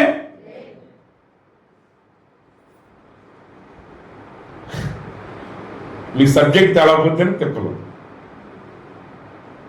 ఒకసారి ఒక పాస్టర్ గారు ఆయన పెద్ద మీటింగ్స్ పెట్టారనమాట. దానికి నేను తర్జుమాకు పిలిచారు. అంటే మీటింగ్ ప్లేస్ అంటే ఆయన ఇంటి దగ్గర నుంచి మీటింగ్ చాలా దూరం ఉంటుంది, ఒక 2 కిలోమీటర్ల దూరం నడిచాలి. అయితే ఇప్పుడు మామూలుగా అనౌన్స్ చేస్తూ ఉంటాం కదా మనం, 6 గంటల మీటింగ్ 4ంటికే మొదలవుతుంది. అమ్మా ఈరోజు 4ంటికే మొదలవుతుంది అంటారు కదా. అట్లాగే పాపం దూరం వాళ్ళు అందరూ వచ్చేస్తున్నారు. ఈ పాస్టర్ గారి విశ్వాసులు మాత్రం 6 అయినా 7 అయినా కదలలేదు. కదలకపోతే ఏం జరిగిందంటే కొంతమంది అడిగారంట, అమ్మా టైం అయిపోతుంది ఇంకా రావట్లేదు ఏంటి, 6 గంటలకు అన్నారు అయ్యారు, అసలు 7 అయిపోతుందంటే 8 అయినా బాధ లేదు. ఏంటంటే వాళ్ళకి తెలిసి ట్రాన్స్లేటర్ లోపల ఉన్నాడు, దీని లేకుండా ఏం మొదలు చేస్తారు వీళ్ళు. ఈయన చూస్తుంటే ఇంక మీకు బాధ, కంగారు పడాల్సిన అవసరత లేదు. నీకు నిజంగా ఏది అర్థమైతే ఎర్రనపల్లి గురించి, మూడో మందిరాన్ని గురించి కూడా ఒక సెకండ్ మించి ఆలోచించాల్సిన అవసరం నీకు లేదు. ఆలోచిస్తున్నావంటే అంశం ఏంటంటే అది నీకు అర్థం కాల. నువ్వు చేయాల్సిందేంటి? నిన్ను నీవు నిర్మించుకోవటం మీద దృష్టి పెట్టాలి. నువ్వు విలువైన దానివి. దేవుడు వాటన్నిటిని సమకూర్చి ఆ ప్రవక్తను పంపించి ఈ మర్మాలన్నీ బయలుపరిచింది నీ కొరకు. మీ కొరకు కాదు, మన కొరకు కాదు, నీ కొరకు. అదే ప్రత్యక్షత. ఆయనలో నువ్వేమై ఉన్నావో నువ్వు గ్రహించగలవు. నువ్వు అది గ్రహించలేనంత వరకు నువ్వు ఆ వధువుగా ఎత్తపడలేవు. వాక్యం నీకు అర్థం కాదు. ఏదో మాట్లాడేస్తారు ఎర్రనపల్లి అని, ఏదేదో మూడో మందిరం అంటారు. మూడో మందిరం ఎవరు అసలు ఒక కోణంలో చెప్పాలంటే ఆ మూడో మందిరం ఎప్పుడో కడతం కూల్చుకోవేయటం కూడా అయిపోయింది. మూడో మందిరం కట్టారు, కూల్చారు, ఆయనే యేసుక్రీస్తు. లేదు అది కాదండి అన్నావా, ఆ మందిరం ఎవరంటే వధువే ఆయన నివాస స్థలమై ఉన్నది. ఇశ్రాయేల్లో కట్టబడట్లా ఆయన మందిరం. ఆయన మందిరం ఇప్పుడు ఎక్కడ కట్టబడుతుందంటే అన్య జనుల మధ్య మత శాఖల్లో నుంచి ఆయన తన ప్రవక్త ఏలియాను పంపి ఒక ప్రత్యేకమైన గుంపును బయటికి పిలిచాడు. వాళ్ళు ఆ పరిపూర్ణ మానవ స్వరూపంగా కడుతున్నారు. వధువే వరుడు యొక్క విశ్రాంతి స్థలమై ఉన్నది. నువ్వే ఆ వధువు. ఆయన ఎక్కడ విశ్రాంతి తీసుకోవాలంటే నీలో విశ్రాంతి తీసుకోవాలి. నువ్వు ఆయనలో విశ్రాంతి తీసుకోవాలి. మనం ఇంకా ఈ చిన్న చిన్న విషయాల మీద దృష్టి ఎక్కువ పెట్టాం. అందులో యేసు ప్రభువు అన్నారు, ఆహారం గురించి మీరు చింతపడవద్దు. ఆహారం గురించి మరి తినకుండా కుదురుతుంది. మీరు తినాలి, నేను తినాలి, మరి చింతపడవద్దు అన్నాడు. అంటే తిండి గురించి ఎక్కువ ఆలోచన చేయబాక, వస్త్రాల గురించి చింతపడబాక, నివాసాల గురించి చింతపడ. అన్య జనులు వీటి గురించి చింతిస్తారు. వద్దలా వాళ్ళు చింతిస్తారు. ఎందుకు చింతిస్తారంటే వాళ్ళకి శ్రద్ధ వహించేవాడు ఎవడు లేడు. కానీ మీ పరలోకపు తండ్రికి ఇవి మీకు కావాల్సి ఉన్నవనే. అయితే నువ్వేం చేయాలి? ఆయన నీతిని, రాజ్యాన్ని వెతకాలి. అప్పుడు ఆయన నీతి దొరుకుతుంది, ఆయన రాజ్యం దొరుకుతుంది.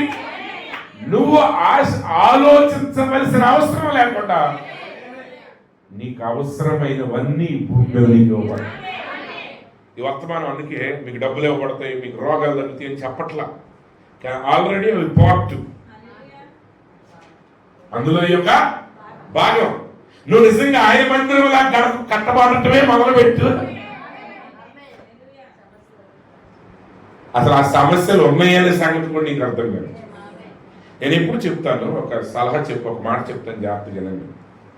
ఎందుకంటే ఇక్కడే జనాలు విపరీతంగా అయిపోతున్నారు. ఖచ్చితంగా ప్రతి మనిషి అన్నీ కలిగి ఉండాలి. యేసు ప్రభువే చెప్పారు, ఇవి మీకు కావాలని మీ పరలోకపు తండ్రి ఎరిగొన్నాడు. అందుకే 3 రోజులు కూటమైన తర్వాత ప్రభు అన్నాడు, అమ్మాయ 3 రోజులు మీకు జీవాహారం పెట్టి వెళ్ళిపోండి అలా. ఆయన అన్నాడు, 3 రోజుల నుంచి వీడు ఉపవాసం ఉన్నారు కాబట్టి వీళ్ళకి ఆహారం పెట్టండి, లేకపోతే ఎక్కడ సమస్యలు పడిపోతారు. కాబట్టి యేసు ప్రభు ఎప్పుడు కూడా అర్థం పర్థం లేని డైలాగులు ఎప్పుడు చెప్పలేదు. ఎందుకంటే ఆయన పరిపూర్ణుడు.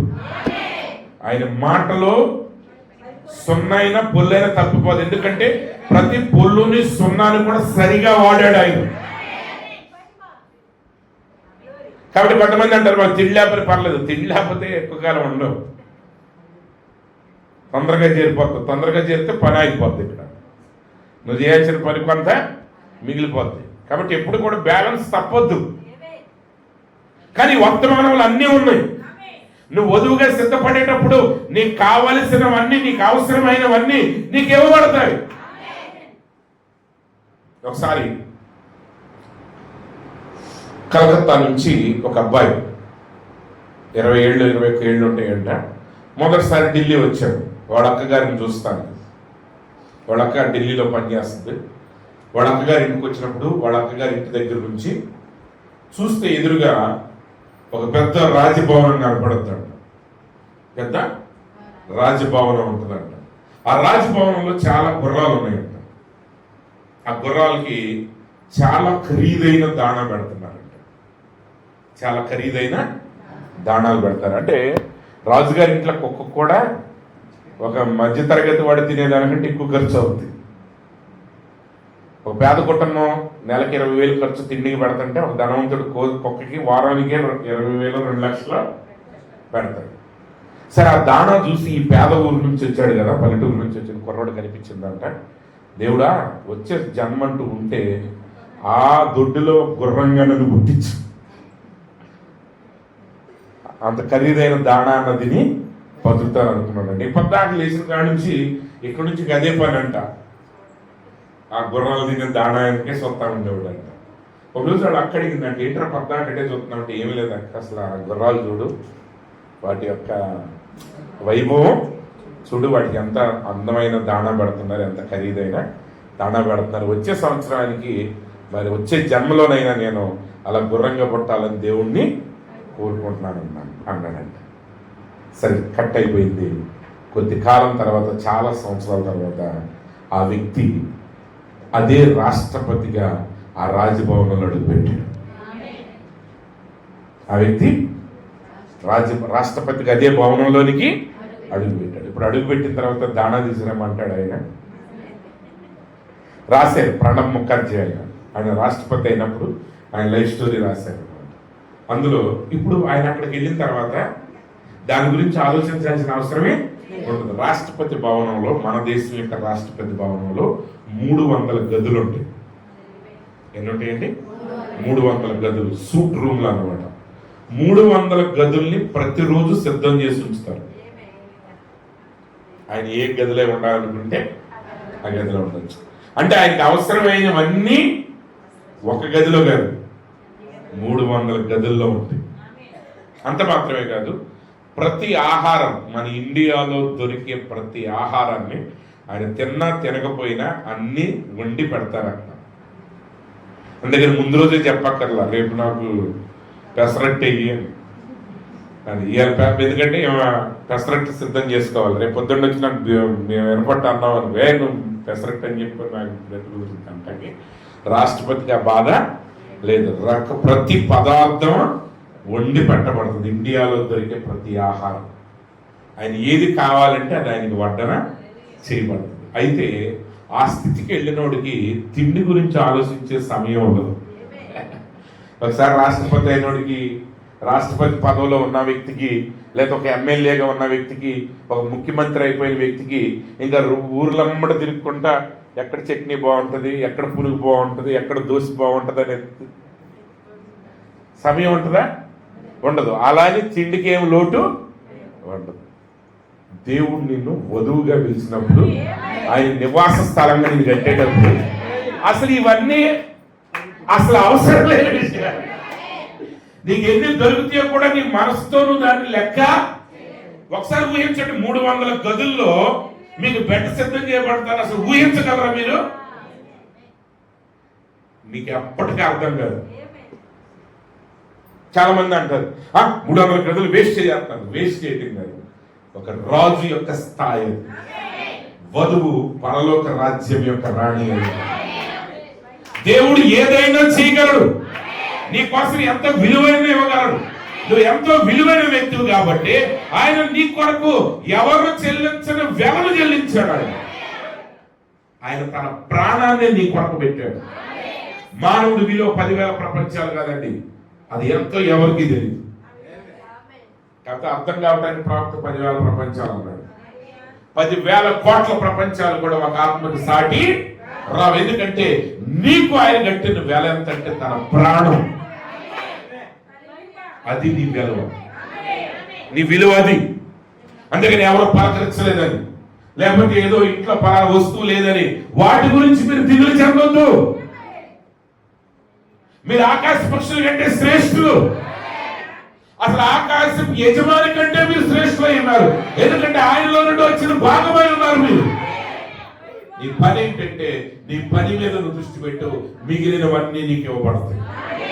దాణా మీదే దృష్టి పెట్టి ఉంటే ఆయన ఇంకొంచెం సంపాదించి దాణా తినేవాడేమో. ఎస్, భౌతికంగా ఏం జరుగుతున్నాయో ఆత్మీయంగా అదే జరుగుతుంది. దేవుని వాక్యాన్ని నెరవేర్చాలి. సోదరుడు బ్రహ్మ గారు అన్నాడు, నేను ఎప్పుడు ప్రఖ్యాతి వెనక్కి వెళ్ళలేదు, నేను డబ్బు వెనక్కి వెళ్ళలేదు, నేను స్త్రీ వెనక్కి వెళ్ళలేదు అన్నాడు. ఆయన తరంలో ఎంతో మంది డబ్బు వెనక పరిగెత్తారు, ఎంతో మంది పేరు ప్రఖ్యాతులు వెనక పరిగెత్తారు, కానీ వాళ్ళకి పేరు దొరకలేదు, డబ్బు దొరకలేదు. కానీ వాక్యాన్ని వెంబడించిన వ్యక్తికి సమస్తాన్ని కలిగి ఉంటాడు. ఈరోజు అది తెలుసుకుందాం. మనం యేసుక్రీస్తు అనే వ్యక్తితో మన సంబంధం కలిగి ఉండటమే నిజమైన వర్తమానం యొక్క ప్రత్యక్షత ఉన్నది. దీన్ని చెప్పాలంటే ఇంకా చాలా లోతైన విషయాలు ఉన్నాయి, కానీ నాకు సమయం చాలట్లేదు. కానీ ఎంతవరకు మీరు గుర్తుపెట్టుకోండి, ప్రవక్త అంటాడు, now we lose our glory if you lose our faith. మన విశ్వాసాన్ని కానీ మనం పోగొట్టుకున్నట్లయితే మన మహిమను మనం పోగొట్టుకుంటాము. And if you get away from faith then we take the church into an intellectual realm. ఒకవేళ విశ్వాసాన్ని కానీ మనం తీసివేస్తే సంఘాన్ని మరల మానవ జ్ఞానం అనే ప్రపంచంలోకి తీసుకెళ్తాం. కాబట్టి నిజంగా ఈ వర్తమానాన్ని నువ్వు స్టడీ చేసేటప్పుడు ఈరోజు అనేక మంది ప్రపంచవ్యాప్తంగా, అంటే నేను స్టార్టింగ్లో చిన్నప్పుడు అనుకునేవాడిని, మన వాళ్ళకి ఇంగ్లీష్ అందరికి తెలియదు కదా, ఈ తప్పుడు సిద్ధాంతాలు రావులే మన దాకా అనుకునేవాడిని. కానీ ప్రపంచంలో అన్ని వర్తమానంలో అన్ని తప్పుడు సిద్ధాంతాలు ఆంధ్రాలో కూడా వచ్చేసినాయి. కాబట్టి ధైర్యంగా చెప్తున్నా, కొంతమంది వర్తమానాన్ని వదిలేకపోతున్నారు, వాళ్ళకి తప్పులు కనపడ్డాయి అంటారు ప్రవక్త జీవితంలో, లేదా కొన్ని వాక్యాల్లో వాళ్ళు వెనక్కి వెళ్ళిపోతున్నారు. సరే, వెళ్ళిపోయే వాళ్ళు నేను వేసే ఒకే ప్రశ్న ఏంటంటే, నువ్వు ఎవరిని ఆరాధిస్తావు? మాకు యేసుక్రీస్తు. నేను స్టార్టింగ్లోనే మీకు చెప్పాను, ప్రవక్త లేకుండా నువ్వు యేసుని వెంబడించలేవు. అవునా? నువ్వు మెథడిస్ట్లోకి వెళ్ళాడు అనుకున్నావు, యేసు కావాలి నాకు ఆయన వెంటనే మెథడిస్ట్ క్రమం ప్రకారంగా వెళ్తేనే ఒప్పుకుంటాడు. ఆయన ఈ వర్తమానం చెప్పిన వాక్య ప్రకారంగా వర్తమానం సర్కిల్ కాకుండా మీరు వెళ్ళి బ్రతకగలరా? చెప్పండి. ఈ విషయం మీకు తెలియాలి. సంఘ కాపురుల విలువ సంఘానికి అర్థం కావాలి మొదటిగా. ఈరోజు పెద్ద సమస్య నేను వర్తమాన సంఘాల్లో నేను చూసేది ఏంటంటే, విశ్వాసి మొదటిగా లెక్క పెట్టండి ఎవరినంటే పాస్టర్. నాకు అన్నీ తెలుసు. ఎలా తెలిసింది నీకు? అన్నీ నీకు నేర్పించింది ఎవరు? నీకు బోధించింది ఎవరు? ఒకసారి నేను ఒక సామెత చదివాను. సామెత కాదులేండి, ఒక విషయం ఏంటంటే, ఇప్పుడు పిల్లలు కొంచెం పెద్దోళ్ళు అవగానే, కొంత వయసు రాగానే ఏమవుతుందంటే పిల్లలకి ఎక్కువ జ్ఞానం తెలుస్తుంది తల్లిదండ్రుల కంటే కదండి. ఇప్పుడు పాస్టర్ గారు 50,000 ఫోన్ కొనగలడు, కానీ దాన్ని ఎలా ఆపరేట్ చేయాలో ఆయన సరిగ్గా తెలదు. ఆయన మనవడికి ఇవ్వాలి, ఇది ఎట్టాగా సరి చేయాలి. ఆయనకే విశ్వాసం, తాత నన్ను పద్దాక ఫోన్ పెట్టమంటున్నాడు, లేదా వాళ్ళ అబ్బాయి మాట్లాడాడు, పద్దాకి ఇదే పని అంటాడు. మా నాన్నకి అసలు ఫోన్ తీయటం రాదు, మా అమ్మకి ఇది చేయటం రాదు. మీరు చరిత్ర ఎట్టాగానే వెళ్ళండి. ఒకప్పుడు మా అమ్మ ఒక తల్లిగారు కట్టెలు పొయ్యితో వంట చేసింది అనుకోండి, ఆ కూతురు గ్యాస్ స్టవ్తో, అది కిరసనాయిల్ స్టవ్తో వండించారు. ఇప్పుడు ఆ ముస్లింకి అర్థమయ్యేది కదా ఈ స్టవ్. తర్వాత అక్కడ నుంచి గ్యాస్ స్టవ్ వచ్చింది. ఏది మారి ఇప్పుడు గ్యాస్ స్టవ్ నుంచి మైక్రోవేవ్ ఏదేదో వచ్చేసింది. అంటే ప్రతి తరాన్ని మించి తర్వాత తరం ఏమవుతుంది? జ్ఞానం పెరుగుతుంది. పెరగగానే ముందోళ్ళని త్రోసేస్తారు. ఆ పెద్ద ఆయన ఏం చెప్పాడంటే, గుర్తుపెట్టుకో, మీ నాన్న కంప్యూటర్ ఆపరేటింగ్ చేయటం రాదు, మీ అమ్మకి సెల్ ఫోన్ ఆపరేట్ చేయటం రాకపోవచ్చు, కానీ నీ ముక్కెట్ట తుడుచుకోవాలో మూతెట్ట తుడుచుకోవాలో బోధించడం రాదు.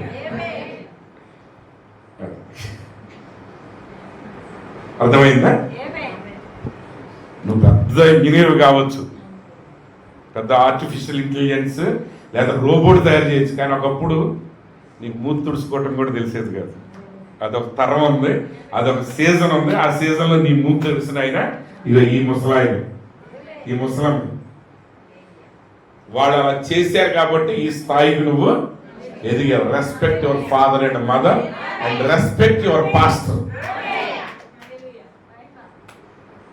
ఇప్పుడు బయట నుంచి వచ్చిన ఆయన పెద్ద మర్మం మీకు చెప్పండొచ్చు, చెప్పటానికి కూడా కారణం ఆయనే. ఇక్కడే కాదు, ఏ సంఘానికి వెళ్ళి నేను చెప్పేది ఒకటే, ఫస్ట్ మీరు సెట్ చేసుకోవాల్సింది నీ కాపరి ఎడల సరైన రెస్పెక్ట్, ఆయనతో సరైన సంబంధం, ఆయనకి లోబడి మీ జీవితాన్ని మీరు జీవించాలి. ఒకవేళ నీకు ఏదైనా ప్రత్యక్ష వస్తే దైవజనుడి దగ్గరికి రావాలి, అయ్యా నాకు ఎలా అనిపిస్తుంది, ఇది కరెక్టా కాదని నువ్వు అడగాలి. ఒకవేళ అందులో పొరపాట్లు ఉంటే ఆయన నిన్ను గద్దిస్తాడు, ఆయన గద్దించినప్పుడు నువ్వు నోరు మూసుకుని దానికి లోబడాలి. ఒకవేళ ఆయన తప్పు చెప్పినా కొద్ది కాలం నువ్వు వెయిట్ చేయి. ఒకవేళ మీ పాస్టర్కి అర్థం కాని ప్రత్యక్షత నీకు ఇస్తే నువ్వు దెబ్బలాడి బయటికి పోవక్కర్లేదు, కనిపెట్టు, వెయిట్ చేయి. పేతురు కొన్ని ప్రశ్నలు అడిగి యేసుప్రభు అన్నాడు, వెయిట్ చేయి, ఇప్పుడే నీకు చెప్పిన నీకు అర్థం కాదు, పరిశుద్ధాత్ముడు నీలోనికి వచ్చినప్పుడు అది అర్థం. నేను ప్రక్కన ఎంత చెప్పినా నీకు అర్థం కాదు, అది నీకు అర్థం కావాలంటే నేను నీ లోపలికి రావాలి. ఈ వర్తమానంలో ఎవరైనా మిస్టేక్స్ కనుగొంటున్నారంటే వెరీ సింపుల్, వర్తమానం వెళ్ళమన్న వ్యక్తి దగ్గరికి వెళ్ళాల. అర్థమైందండి అన్నమాట. నేను పెట్టింది ఈ వర్తమానాన్ని ఇక్కడ ఈ కోట్ ఉంది, ఇక్కడ ఈ కోట్ ఉంది అని చెప్పడానికి కాదు, అవన్నీ నిన్ను యేసుక్రీస్తు అనే వ్యక్తి దగ్గరికి నడిపిస్తున్నాడు. మోషేతో విమోచకుడు అని తెలుసుకున్నాడు. ప్రవక్త అంటాడు మోషేకి తెలుసు తాను విమోచకుడుగా పుట్టాడని, కానీ ఆయన అనుకుంటాడు నా ప్రజలు నన్ను గ్రహిస్తారని. కానీ గ్రహించరు, ఎందుకంటే అది ఇంకా మానవ జ్ఞానం. కానీ సత్యమే కదా, మోషే తన విమోచకుడు, తన ప్రజలు విమోచించాలనుకున్నాడు, కానీ పారిపోయాడు. ఆయన ప్రవక్త అంటాడు ఒక రోజు ఆయన మండుచున్న పొదను కలుసుకున్నాడు. ఆ మండుచున్న పొదలో ఉన్న ఆయన ఇప్పుడు ఆయనలోనికి వచ్చాడు. ఇప్పుడు ఆయన వెళ్ళి వాక్యాన్ని అక్కడ బోధిస్తా ఉన్నప్పుడు అక్కడ చూస్తాడు. ప్రజలు వెలుపల ఉన్న మోషే చూస్తున్నారు, కానీ మోషే లోపల ఎవరున్నారంటే ఆ మండుచున్న పొదలో ఉన్నవాడు ఉన్నాడు. ఈరోజు ఈ వర్తమానం అదే మానవుడిలో దాగి ఉన్న దేవుడు. ఆయన ఎందుకు చేస్తున్నాడంటే మానవుడిని దేవుని నివాసంగా మార్చటానికి. అదే ఈ మరణం, అదే ఈ వర్తమానం. నువ్వు ఫైనల్గా ఎలా ఉండాలంటే దేవుడు విశ్రమించే స్థలంగా నువ్వు ఉండాలి. నీ మనసులో ఆయన ఉండాలి. ఏమంటే మనం పగలతో ఉంటే పగలతో ఉన్న ఇంట్లో ఏముంటాడు ఆయన? ఇప్పుడు మీరు మీ బంధువుల ఇంటికి వెళ్ళారనుకోండి, ఆ ఇంట్లో అందరూ కలుసుకుంటున్నారు, అరుచుకుంటున్నారు, మీరు అక్కడ ఉండగలరా ఒక పూట అయినా? ఇప్పుడు కొన్నిసార్లు నాకు బాగా గుర్తు, నేను చిన్నప్పుడు ఒకసారి ఒక పండగకి నేను మా సిస్టర్ ఇంత పెద్ద బ్యాగ్ పెట్టుకుని వెళ్ళాను అనమాట. 10 రోజులు సరిపడా చుట్టాలు ఎదురుకాడ ఉందామని.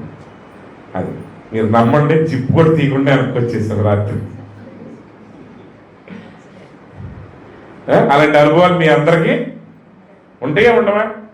మీరు ఏదో రెస్ట్ తీసుకుందని మీ చుట్టాలు ఇంటికి వెళ్తారు, అక్కడ మీ ఇంట్లో కంటే పెద్ద గొడవలు జరుగుతూ ఉంటాయి. అక్కడ సమయానికి వచ్చే దీని సంగతి ఏంటి చెప్పని అటా ఇటు ఏమో పట్టుకుని నీకు కాళ్ళు ఆగుతుంటారు. అసలు నేను అనవసరంగా వచ్చాను, ఇంట్లో ఉన్న వెరీ సింపుల్, మరుగుతున్న నీటిలో ముఖం కనబడదు. కనపడదా? కనపడదు. నీ హృదయం నిమ్మళమవ్వాలి, నువ్వు పరిపూర్ణమైన స్వరూపంగా మార్చబడాలి. వాళ్ళకి వర్తమానాలు ఎందుకు తప్పులు కనపడుతున్నాయి అంటే వాళ్ళు యేసుని కలవలేదు కాబట్టి. Very simple. నేను వాళ్ళు ఇంకా నిందించడం, వాళ్ళ మీద నాకు కోపం ఏమీ లేదు, ఎందుకంటే వాళ్ళు అసలు వ్యక్తిని కనుగొనలేకపోయారు. అసలు వ్యక్తిని కనుగొనలేకపోతే ఉపయోగం ఏముంది? ఇప్పుడు పలానా పాస్టర్ ఎన్కేడి ప్రసాద్ గారు అంటే చాలా మంచి వ్యక్తి, చాలా ప్రేమ కలిగిన వ్యక్తి, చక్కగా మాట్లాడతాడు అని ఎవరైనా చెప్పారనుకోండి, ఆ వచ్చిన ఆయన దగ్గర మనిషి లేడు, ఆయన విగ్రహం ఉంది, విగ్రహం మాట్లాడద్దా? అదేంటి ఎన్కేడి ప్రసాద్ గారు పాస్టర్ గారు చాలా ప్రేమగా పలకెత్తారంట, నేను ఇల్లు చూస్తే అట్టగా చూస్తున్నాడు కానీ మాట కూడా మాట్లాడలేదంటే నువ్వు చూసేది ఆయన కాదు. ఈ వాక్యం విన్నప్పుడు ఈ వాక్యంలో జీవం ఉందని మీరు తెలుసుకున్నప్పుడు ఆ జీవాన్ని పొందుకున్నట్లు మీరు నా యొద్దకు రండనే సుప్రభు వాక్యంలో చెప్పారు. ఈ వర్తమానం యొక్క సారాంశం యేసుక్రీస్తు. నువ్వు యేసుక్రీస్తు దగ్గరికి వెళ్ళాలి, నువ్వు పరిశుద్ధాత్మ చేత నింపబడాలి. పరిశుద్ధాత్మ బాప్తిస్వం ద్వారా మాత్రమే యేసుక్రీస్తు యొక్క శరీరంలోకి నువ్వు వెళుతున్నావు. నీటి బాప్తిస్వం ద్వారా సంఘ సభ్యుడే అవుతున్నావు, కానీ పరిశుద్ధాత్మ బాప్తిస్మం ద్వారా దేవుని శరీరంలో అవయవంగా నువ్వు మారుతున్నావు. కాబట్టి ప్రియమైన సహోదరి సహోదరులారా, ఈ వర్తమానాన్ని చాలా జాగ్రత్తగా చదవండి, ప్రార్థన చేయండి, గ్రహించండి. దైవ సేవకుడి ద్వారా దేవుడు మాట్లాడుతున్నప్పుడు, మీరు వర్తమానాన్ని చదువుతున్నప్పుడు మాట్లాడు, ప్రభువా నాకు నీ ప్రత్యక్షతనివ్వు, నేనేమై ఉన్నాననే ప్రత్యక్షత నాకు. ఒకటి గుర్తుపెట్టుకోండి ప్రియమైన దేవుని బిడ్డలారా, మీరెవరో ఆ సంపూర్ణ ప్రత్యక్షత మీకు తెలియనంత కాలం సాతానుడు మిమ్మల్ని బహుమానం పొందనీయకుండా అడ్డగిస్తాడు. వాడు యేసు ప్రభు దగ్గరికి ఆయన రాజును చేస్తామని వచ్చాడు, ఆయన్ని రాజును చేస్తామని వచ్చాడు. ఎవరు నాకు ఎందుకో ఫస్ట్ 2 ఉదాహరణలు చెప్తానండి. ఇప్పుడు మోషే ఉన్నాడు, ఫరో తర్వాత ఫరో అయ్యే అధికారం ఆయనకి ఉంది. కానీ ఆయన ఏమనుకున్నాడు, అల్పకాల పాపభోగం అనుభవించడం కంటే కూడా దేవుని ప్రజలతో శ్రమ అనుభవించడం మేలు అని ఎంచుకుని ఫరో కుమార్తె కుమారుని అనిపించుకోవడానికి ఆయన ఇష్టపడలేదు. కానీ బిల్ క్లింటన్ అని ఒక అమెరికా అధ్యక్షుడు ఉన్నారు. ఆయన తర్వాత నేను ఎప్పుడో చదివాను, ఆయన బాప్టిస్ట్ సేవకుడిగా పనిచేశాడంట కొన్ని సంవత్సరాలు. కానీ బాప్టిస్ట్ సేవకుడిగా పనిచేసి ఆయన అమెరికా అధ్యక్షుడు అయ్యాడు. మరి మోషే ఏమయ్యాడు? అమెరికా అధ్యక్షుడు అయ్యే అవకాశం వచ్చినా ఆయన సేవకుడిగా నిలబడ్డాడు. కారణం ఏంటంటే మోషేకి తెలుసు తను ఏమై ఉన్నాడు. యేసు ప్రభు రాజును చేయడానికి వచ్చినప్పుడు ప్రభు అన్నాడు, నేను వచ్చింది రాజు అవటానికి కాదు, నశించిన దాన్ని వెతకి రక్షించడానికి వచ్చాను. ఆయన ఎక్కడ కూడా ఆయన పిలుపుకి వ్యతిరేకంగా ఆయన నడవల. ఎందుకంటే ఆయన ఇక్కడ ఎందుకు వచ్చాడో, ఆయన చేయవలసింది ఏంటో బాగుగా ఎరుగున్నాడు.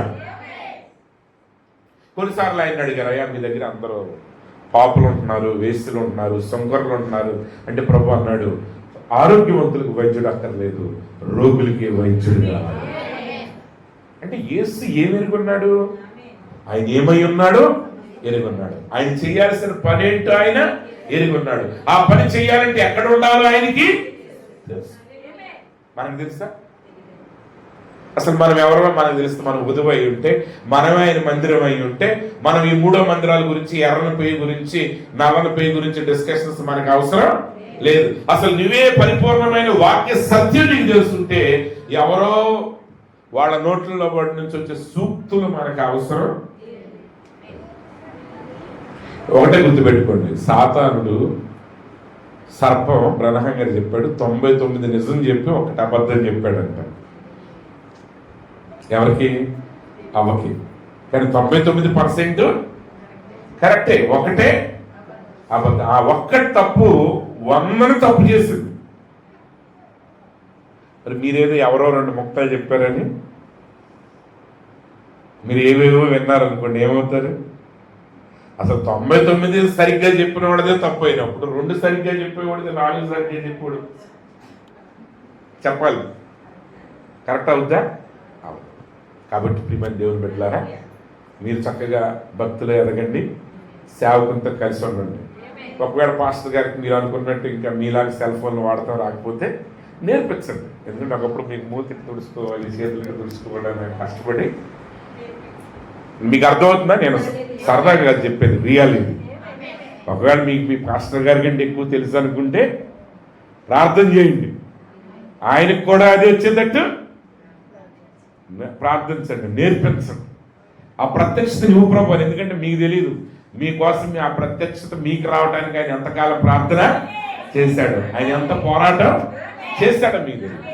కాబట్టి ప్రియమైన సహోదరి సహోదరులారా, నిజమైన మర్మము 7వ దూత పలుకు దినాల్లో ఆ సంపూర్తి అయిన మర్మం ఏంటంటే మానవుడిలో దాగి ఉన్న దేవుడు.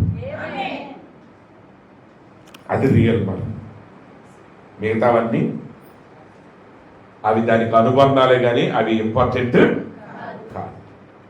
ఆ మర్మం ఏంటంటే మానవుడిలో దేవుడు దాగి ఉన్నాడు. ఇప్పుడు అదే ఆ మహిమ. తరాల నుండి, యుగాల నుంచి, భూమి పునాదులు వేయబడ నుంచి దేవుడు కలిగిన మర్మం ఏంటంటే మానవుడిలో ఆయన నివసించబోతున్నాడు.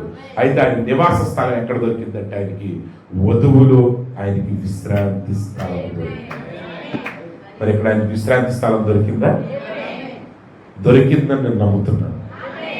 మీరు కూడా ఆయన విశ్రాంతి స్థలంగా ఉన్నారో లేదో చెక్ చేసుకోండి. వర్తమానం ప్రకారంగా యేసును గురించిన ప్రత్యక్షత, మిమ్మల్ని గురించిన మీరు ప్రత్యక్షత కలిగి ఆయన నివాసంగా, ఆయన విశ్రాంతి స్థలంగా కట్టబడండి. అట్టి కృప ప్రభు మీ అందరికీ అనుగ్రహించును గాక.